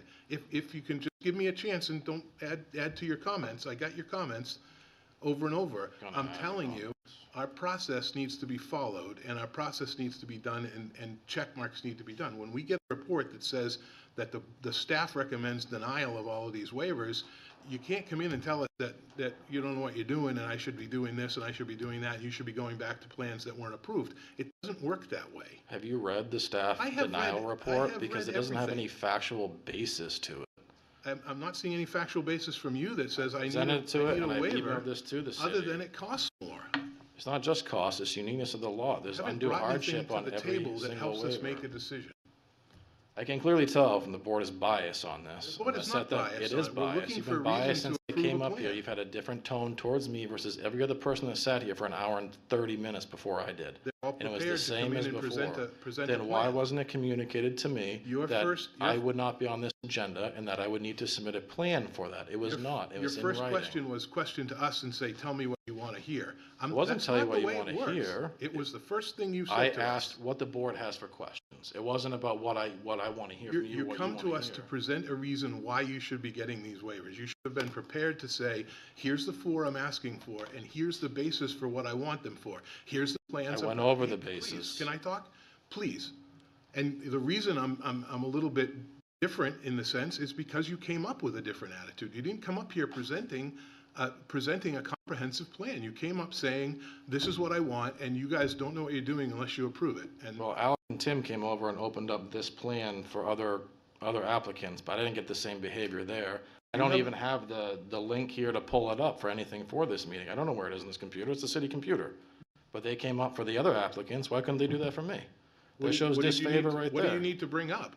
Anything that I submitted that I can pull up, that I can go over it with you so everyone can see it, like this right here. That shows the actual waiver request, that shows the undue hardship, that shows the reasoning, that supports every single waiver criteria. But since you guys have already made up your mind based on, before I even came up here, you guys made up your mind Friday when Alex sent me the email at 3:54 p.m. Days before this, I could barely prepare. You guys already made up your mind, and you're gonna side with each other. No. So there's a bias. Staff had determined what our recommendations My mind is were. not made up. I am open-minded. Well, it doesn't seem that way from the board. I'm just stating the I'm obvious sorry, facts. but my mind is not made up. Maybe not from you, I Yeah. haven't heard from you, but from these Hold on. individuals over here. Counselor Todd. Yeah, thank you. I think that there's a very similar instance of what's going on here from the, I believe it was last month's meeting.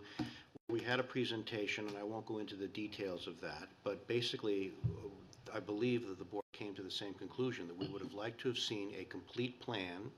Yes. And this individual was trying to renovate his property into a residence, and he wanted to put in a driveway, and he had all sorts of specific ideas about where he wanted to put it, but basically he didn't come to us with a full, complete plan, and we had the same conclusion then. And we listened to and spent a lot of time with that individual, Yep. listening to his concerns, but in the end, because of what Mr. Walsh was referring to earlier, the fact that that individual did not submit a complete plan, we were not able to really move forward with what his specific requests were either.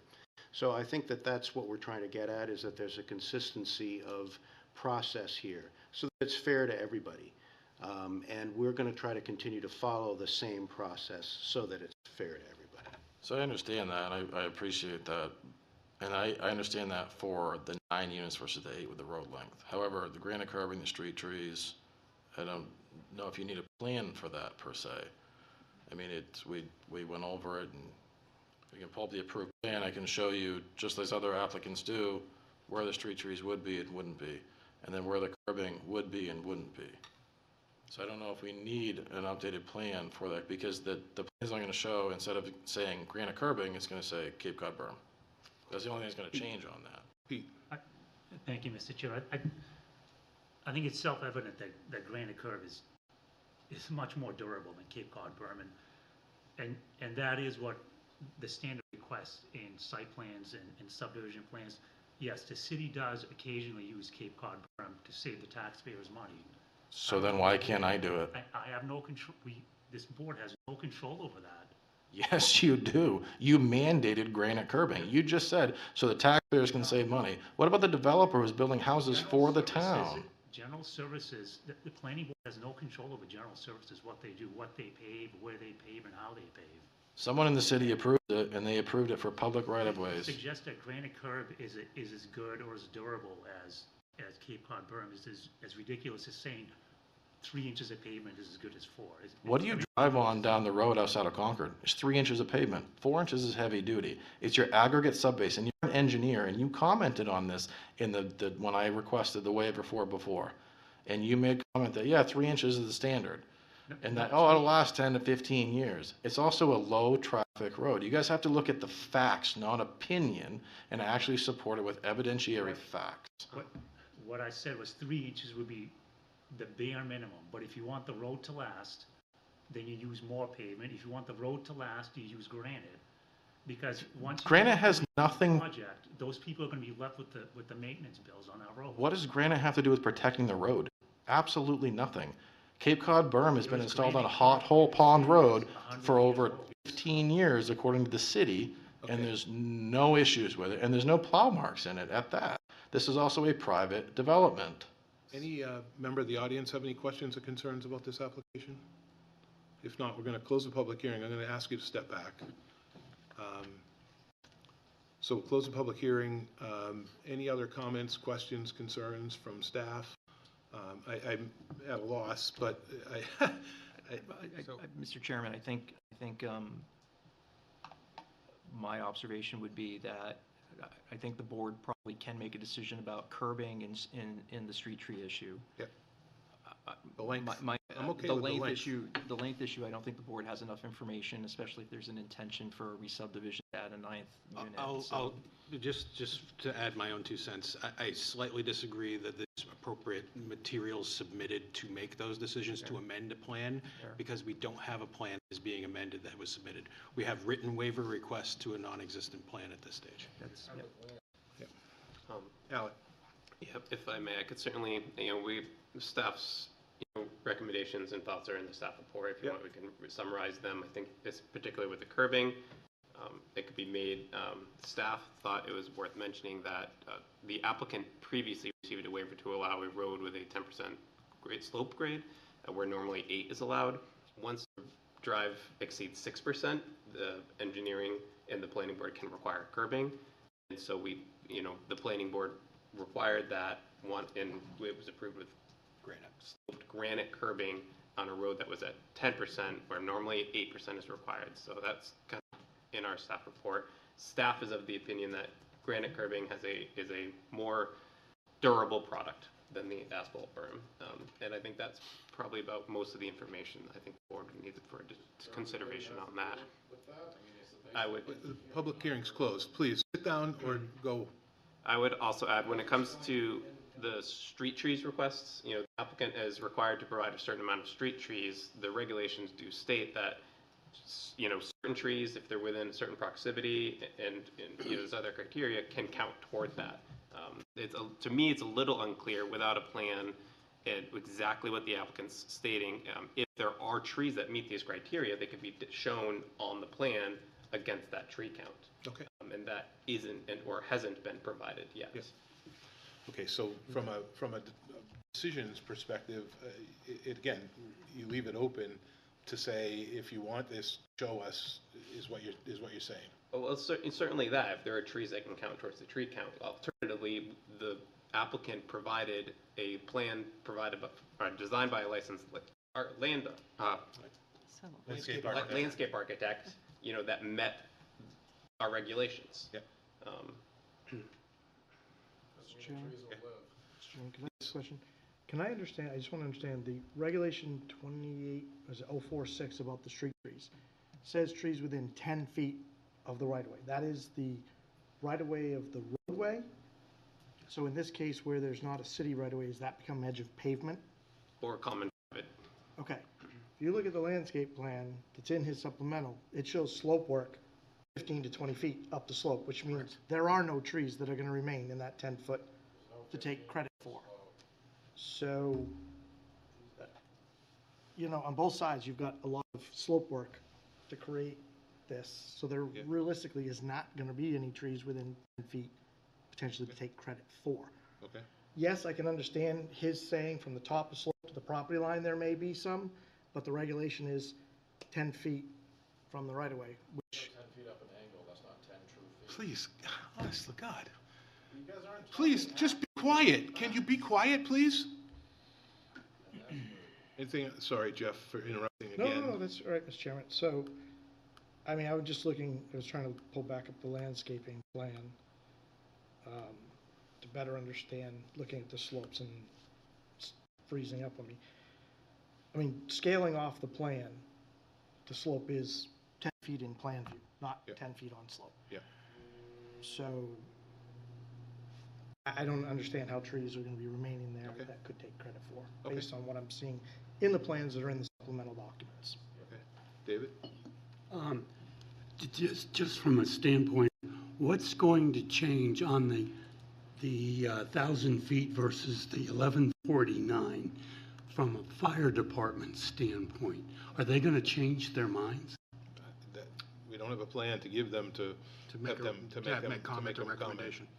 They very Can we well- override? No. No, okay. Not public safety. So they still, the fire thing can still exist, the stopping of Again, what he fire's wants to going to do. want to see a plan. If it's not going to be an old plan, it'll be, this is what I'm submitting for 1,049 feet, and here's the plan set up for the housing, and it goes back through review, and fire will give us an opinion on it.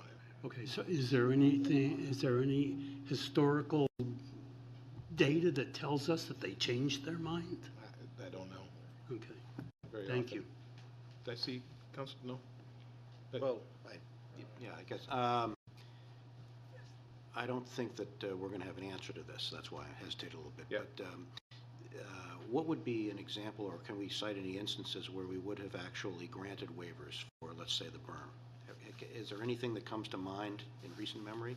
We had a discussion internally on Cape Cod berm on a downtown project. I want to say maybe John Jorlian or somebody was proposing off of Store Street or something. They were going to use Cape Cod berm. We made them I don't know if it was Stickney, all internal. They Was it? wanted all asphalt. Oh, We that's pushed right. back and said, That's no, right. they That's must do all that's granite exactly right. for the durability of the That's plowing and exactly what it everything was. else. and that's a residential park. So that was the Stickney Ave project, The the loft, Brady correct. Sullivan loft that was here tonight. Okay. And then there was definitely another one internally that, again, it's a cost issue, you know, it costs a lot of money to put these particular curbs in. So, but we did push back on that and made them put granite in as well. Just a quick follow-up on that. Yep. I suppose what would the information need to be provided that would be helpful for us to make a determination on that at this point? So in other words, if someone would actually submit some actual cost estimates that could be verified and present that information in a formal way, then that would be something that we could all Again, have in as part of the record and look at as part of the weight to make a the decision. waiver, I mean, we can make the decision, but the waiver, you know, the hardship piece of it doesn't include cost. I mean, it doesn't look at cost as an element to say, you know, it's a hardship for this reason or this reason or this reason. You can't do it. Thank you. Did I see someone over here? Well, me. Matt? Yeah, okay, sorry. If I can offer a potential alternative to denying this tonight, there would be a way, if the board is comfortable with tabling this to a date uncertain, which would require re-notification of abutters and a resubmission with complete information, including plans, the board could consider the application for amending the project with a more complete application. So what's the board's flavor on that? Again, you got length of the driveway, you've got street trees, you've got curbing. Are all three of those on the table, or are we good on any of them, or? Could we take each of those individually? Because I think that we might want to, if we went with the route that Mr. Thompson suggests, that we might want to specify particularly what we would like to see in the reapplication. So I, for example, just mentioned, you discussed hardship. So if we take the first one, because that's the first one on the list, and let's discuss the burn, that would be my suggestion. Yep. Yeah. That's fine. And again, I'd go the last one. So I'm going to look at the last one on the list, which was the length of the driveway, because I'm okay with that if everybody's okay with that. I'm okay extending it, but I need a reason to be able to approve it. I need fire to look at it. I need the ninth, you know, house to be plans into the plan. So I'm okay with saying I want to table that and direct the applicant to say, this is what you need to bring forward to get this to the next level. And I don't know how fast that happens or quick that happens, but is that what you're? Yes, that's for that one. I think so. I think obviously we would like to see a resubmission of the plan that he proposes with the, I guess it's 9 units, right? So resubmit the plan with the 9 units, have a further discussion with the fire department, get their approval. Those would be the criteria, and then we could hear that information, right? Okay. Yeah, I would agree with that. Okay, so then moving up on the list, you've got the, in our, again, the waiver piece is 28046, which is street trees, to not require street trees along the full length of the common private drive, limiting new plantings to the cul-de-sac area. What's our thought process on that? Are we comfortable with that? Are we're not going to, you know, we don't think they're going to live? I haven't heard from you, Matt. Go ahead. I'm going back to Jeff's point. I'd like to see what has been cleared in the property line. We have no evidence of any of that. Okay. Right. So I don't know how to make a determination of whether it is in the middle of the forest. That's true. But if the trees are on the neighbor's property line, or neighbor property, and the neighbor clear cuts their property, now there are no trees. Everything's clear. And to Jeff's point on the slope as well, I mean, again, you know, is it going to support trees? Again, we don't have anything here to show us that. So our same process there, to table and resubmit with supporting information, and what the current condition of the lots are? Yeah. Okay. How about the first one, which is curbing for residential common private drives to allow Cape Cod berm, asphalt to concrete in place of vertical granite curbing through the common private drive. I'm opposed to that just in general, just because we've got a long-standing history of making people put concrete in, or put granite curbing in.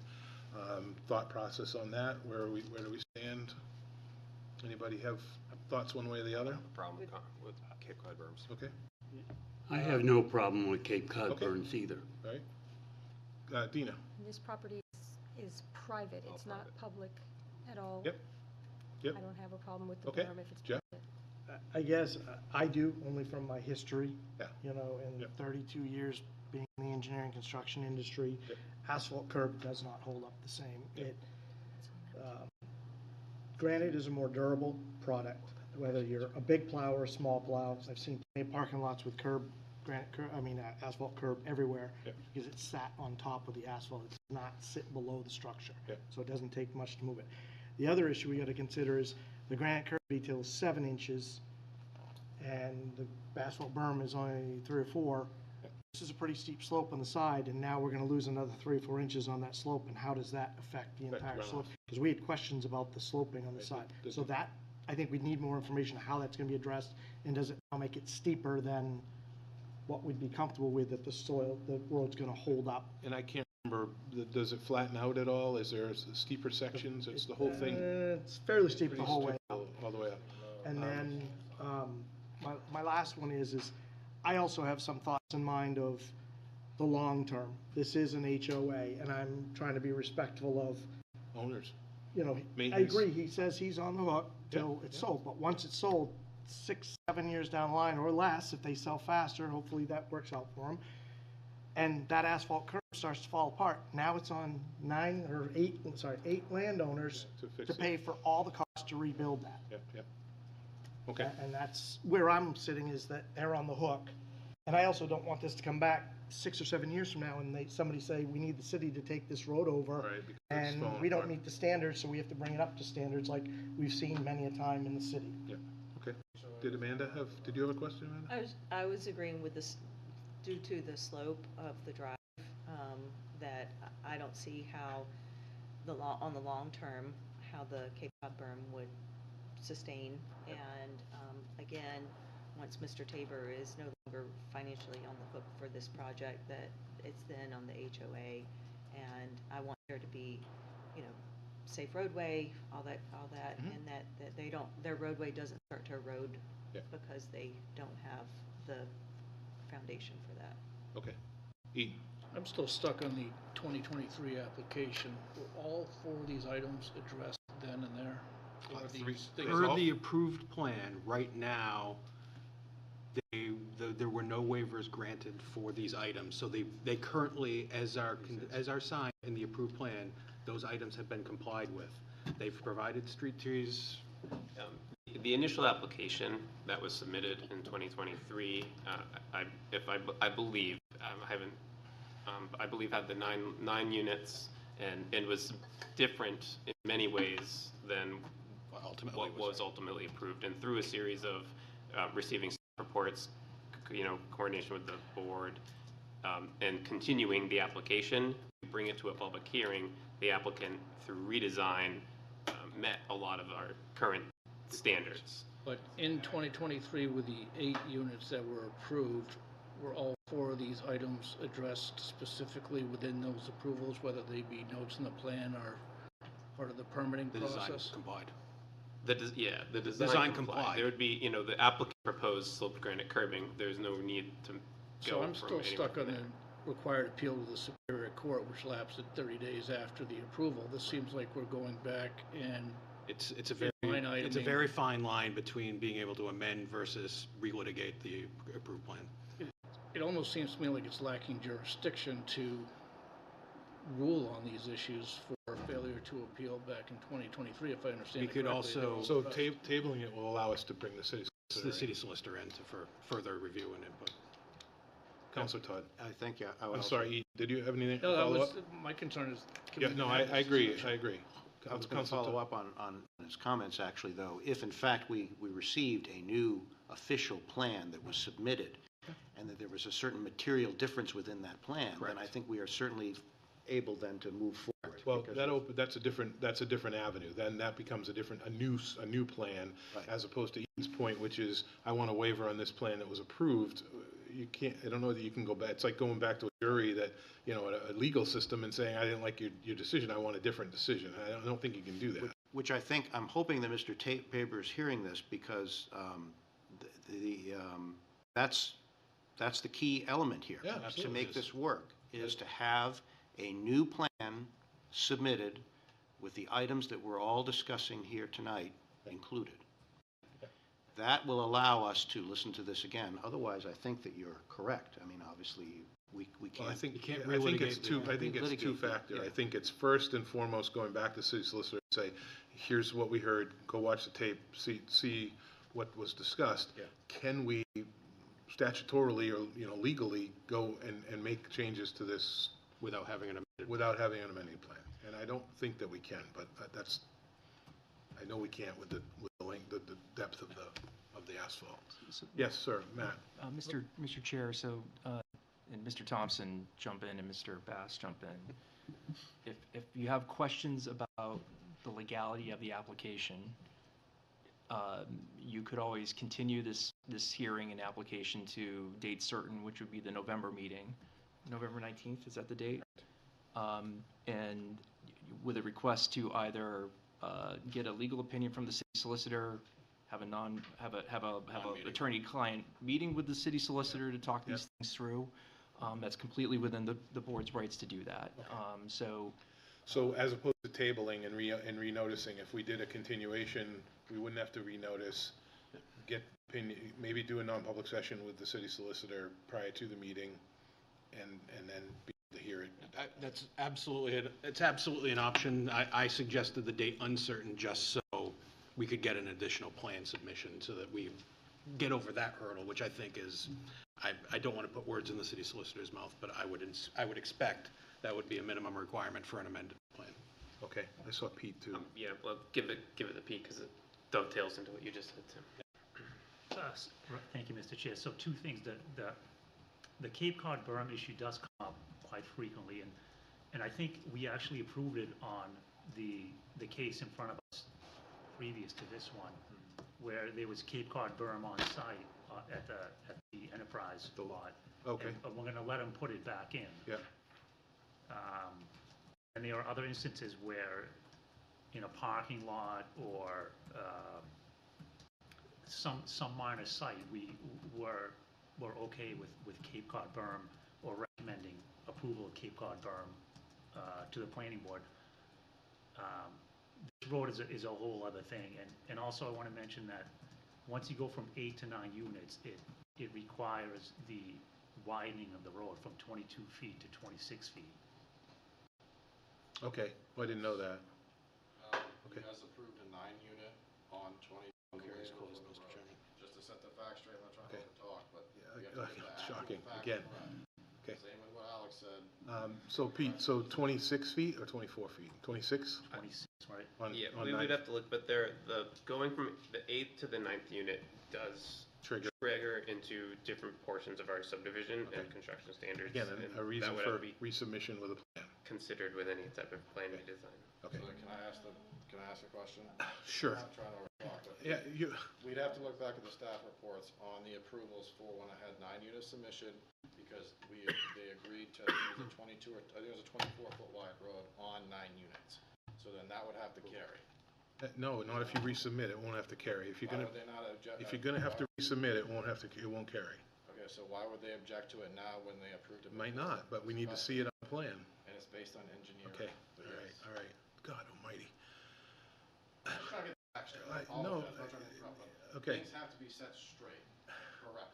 So, Pete, anything else other than the distance, the width? No. Alec? We'd have to, any plan submission and the change to the 9th units, we'd have to do a comprehensive review of the plan against the subdivision regulations. So do we want to address all three and leave all three in there and have the city solicitor? I'm not looking at you guys now. Moving over.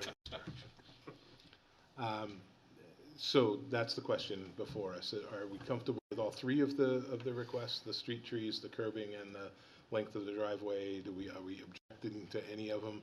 Again, I think there was some, I'm fine if we want to have some more discussion regarding Cape Cod berm and concrete, or excuse me, and granite, because there is some decision on it. I am opposed to the Cape Cod berm, and I've been opposed to it on multiple plans, but that's okay. We can all talk about it and figure it out. I'm inclined to continue the meeting, look for feedback from the city solicitor's office, let staff figure out what needs to be done. Do we need a non-public session to talk to the solicitor prior to this and going any further. And the next question would be, would we be ready to go for November with a new plan set and updated information? And that's on the applicant at that point. Staff can work with the applicant to figure out what the best timing it would be. Are we okay with that? Or alternative thoughts? November would be challenging for a full, Right. comprehensive staff review. That's my only thought, is the November, but, I mean, again, if we continue it and to no date certain, or continue it to the November meeting, You can continue, because this is not subject to the 65-day clock. Right. Because it's already an approved plan. So you can table to a date certain at whatever length of time you choose, or you can table date uncertain and require renotification. or continue. Continue as opposed to Correct, table. continue as opposed to table. Samantha? I think there's a lot of elements that I think 1 month would be challenging, especially if there's a deadline, which really Today. is today. I don't think that November 19th would satisfy the staff, the city solicitor, and the meetings that need to happen to come to a better understanding of the plans. So I would either say continue to a date December. uncertain, or specify December, or, I mean, I don't see how November 19th, these things could be accomplished in the time, because there are schedules to be met this is not a little hill to climb. At this point, we are now at almost at a mountain, and I think that I know where you stand, and I'm saying you as the applicant, but the staff needs to review this, and that takes time, and the deadline for that was today. I think that it's in your best interest for the applicant to consider this to be either December and/or for us to make the decision to be undetermined. I don't think it's in your best interest to try to force it. So let me just. Councilor Todd? Let me, yeah, thank you. Yeah, I agree with that. I think the date uncertain might be best in this particular instance. I think we want to make sure that the city solicitor has enough time to review the material facts involved here. And I also want to do that for Mr. Tabor, because I think this gives him an opportunity to take a little bit of extra time to create the plan that we have asked for with the elements in it that we're expecting.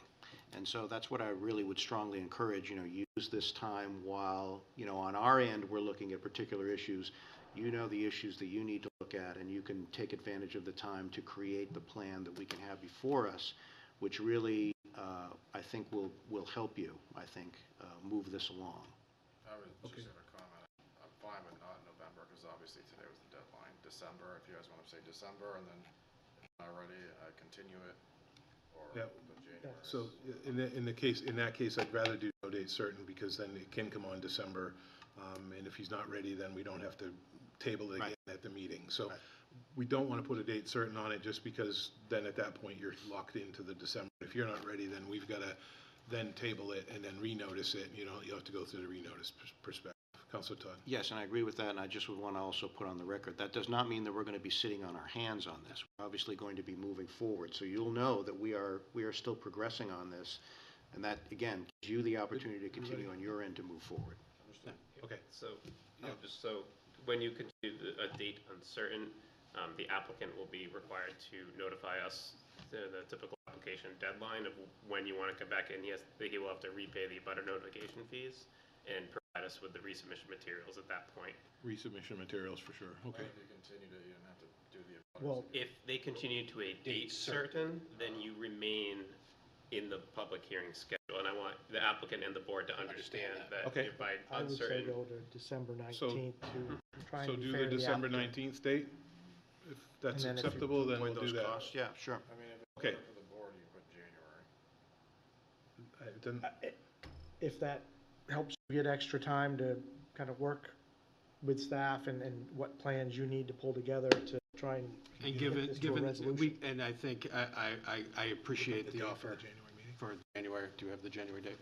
Yeah, I do appreciate the offer for January, given that currently both the planning division and the city solicitor's office are both short-staffed and have people working multiple positions at the time. So getting that time to do that, I think January, we should certainly have plenty of time to get something scheduled with a non-meeting with the board. Okay, so that's good. So, motion, Alec, or Tim, sorry? It sounds like the board is looking to continue the application to the date certain of January 21st, 2026. 21st. With the understanding the applicant will provide resubmission materials by December 17th for that public hearing. Perfect. Okay, So moved. good with that? So we got a motion and a second? Second. Any further discussion? All those in favor? Aye. Opposed? That motion carries. Good with that? Yeah. Okay. We will get there. All right. Thank you. Okay, all right, let's move on. Other business, any other business which legally comes before the board this evening? I believe the deputy city manager has a couple of items. All to right, share. what do we got? Too late. Too late, we already have a motion to adjourn. Recognizing that Councilor Todd, Mr. Thompson, and I were here till 11 o'clock last night. It was 11 too late a o'clock, long you got time an ago. early night Hey, on welcome Tuesday. to my world. Tuesday. So just a couple of things. We are getting close to wrapping up the RFP for the master plan update. The question is, does the board want to see it before we go out for a proposal?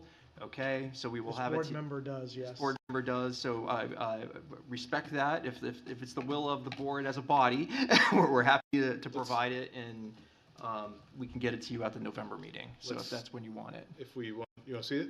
I would like Okay, to. thought It's process, just- yeah, okay. This is a big process, Yeah, and it I is just quite a want to make process. sure we've got, I'm sure it's there, but again, in my experience doing it, I just want to take a quick look and make sure we've got. That'd be great. So November meeting, Matt? So we'll have it at the November meeting. We'll make time on the agenda to talk about it. You'll get it in advance. You'll take a look at it. And we'll make sure that we're all on the same page, because the master plan is the board's responsibility, and the staff will be here to help you with that before we put it out to look for a consulting team for it. So that's what we'll do there. We're continuing to work on zoning amendments. The parking one is still in process. Just to give you a sense of where we think we're going with that, after much deliberation and pulling it apart and putting it back together again with the staff, there are the zoning ordinance and the site plan regulations have parking requirements in them, design standards. They are not the same. What we're thinking about doing is leaving the zoning ordinance so that quantity of parking that must be provided is still in the zoning ordinance. X parking spaces per unit, X parking spaces per square foot, things like that. However, there will be a conditional use permit that would allow the applicant to come to you to say, hey, and provide studies or other information that would say, look, I think this parking standard's incorrect, board, we want you to consider a lesser standard. So that would be the relief valve, so they don't have to go to the zoning board. Also, we were looking to basically exempt anything that is subject to minor or major site plan from the provisions of the zoning ordinance for design standards. So for things like dimensional requirements of what a parking space is, dimensional requirements for drive aisles, requirements for landscaping, things of that nature. That's all in the site plan review regulations. So if you're going to be subject to site plan review, That should be the governing document. under the zoning ordinance, which is Article 984, if I have that correct, you would just come here. If conversely, there are things in development world that are not subject to planning board review. And what we'll probably do is keep those things in the zoning ordinance to say, look, if you're, for example, minor site plan threshold for a parking lot is 5 spaces or between 5 and 25 spaces. If you're making 4 spaces, you will still have to be subject to zoning requirements to make sure that your parking spaces actually meet the requirement of a standard parking space, which is 9 by 19, or a compact parking spot, things of that nature, just to make sure that there is some governing threshold there so people actually build things that are usable. And we'll create a relief valve for them either through conditional use permit process with the planning board, again, so they don't have to go to the zoning board, or we might actually just say go to the zoning board, depending on what that is, because there's not a lot of that business. So that's the direction we're moving. The other thing that we're looking to tackle, which I'm curious to see how the board would feel about this, is this might be the opportunity to broach things like electric vehicle charging station requirements. Other communities in New Hampshire have those. We do not. And if we're going to be amending the parking regulations, now might be the time to put that in there, which I think is actually consistent with our current master plans and other things. The other thing we might do is also talk about bicycle parking because of complete street policy. So that's the direction we're moving in. One, just to see if that's made sense to the board, and happy to answer questions. So bicycle parking popped up with me the other day with somebody that was hitting me on it from the Complete Streets project, saying, where's bicycle parking? Why can't I park my bike at the School Street parking garage? Why can't I park my e-bike? Why isn't there one parking spot that's got 15 e-bike spots in it? All great questions, and chargers and charger units as well. And I applaud that piece of it, and being able to look at it with that multimodal, futuristic aspect in mind. I'm not 100% sold on charging stations in downtown or in the corridor or, in that area, but certainly in certain areas or certain places, and even places like Everett Arena parking lot and things like, those types of underutilized, big, wide open spaces that are right off the highway seem to just be screaming for those types of things. So I love to hear it. I mentioned solar when we talked the other day as well, and getting some solar. I thought of you, Dina, immediately, but looking at it and saying, okay, are we beefing up the solar piece of it? Are we looking at it and starting to put it into just the design aspect of it? You're putting a new building in, a commercial building, you got X amount of feet on the roof.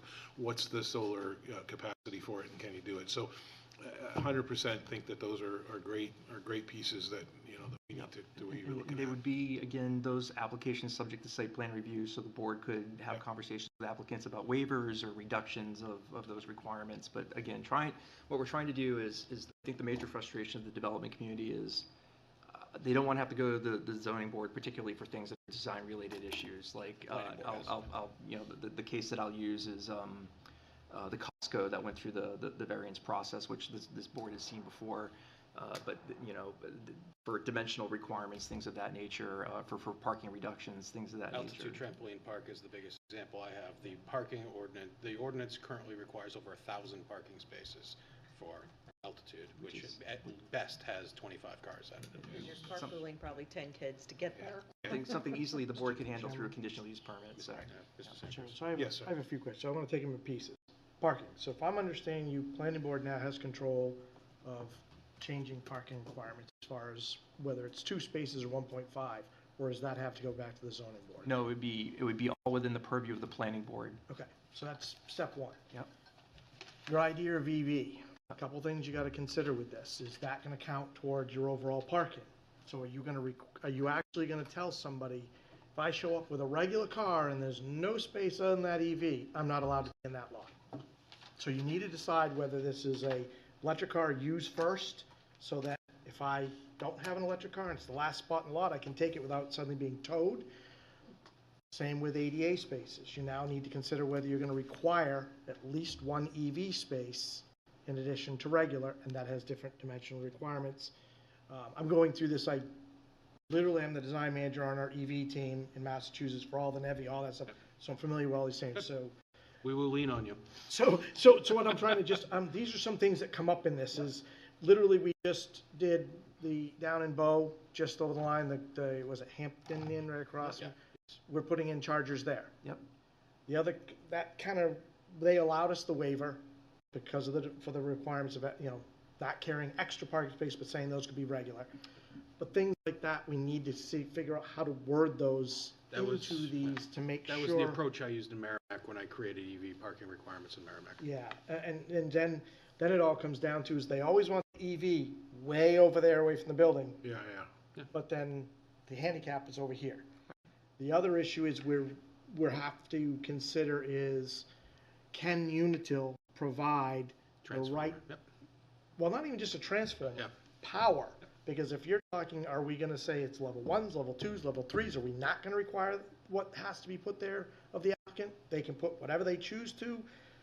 And then again, you talk about having to have extra switchgear, extra transformers. We have a problem with requiring people to do underground, and we always give waivers for not having a transformer. Here we're going to say you have to have EV, and guess what? It requires a transformer. You get a transformer for 10 years. Right. So just a couple things to consider on that. Yeah, appreciate the feedback.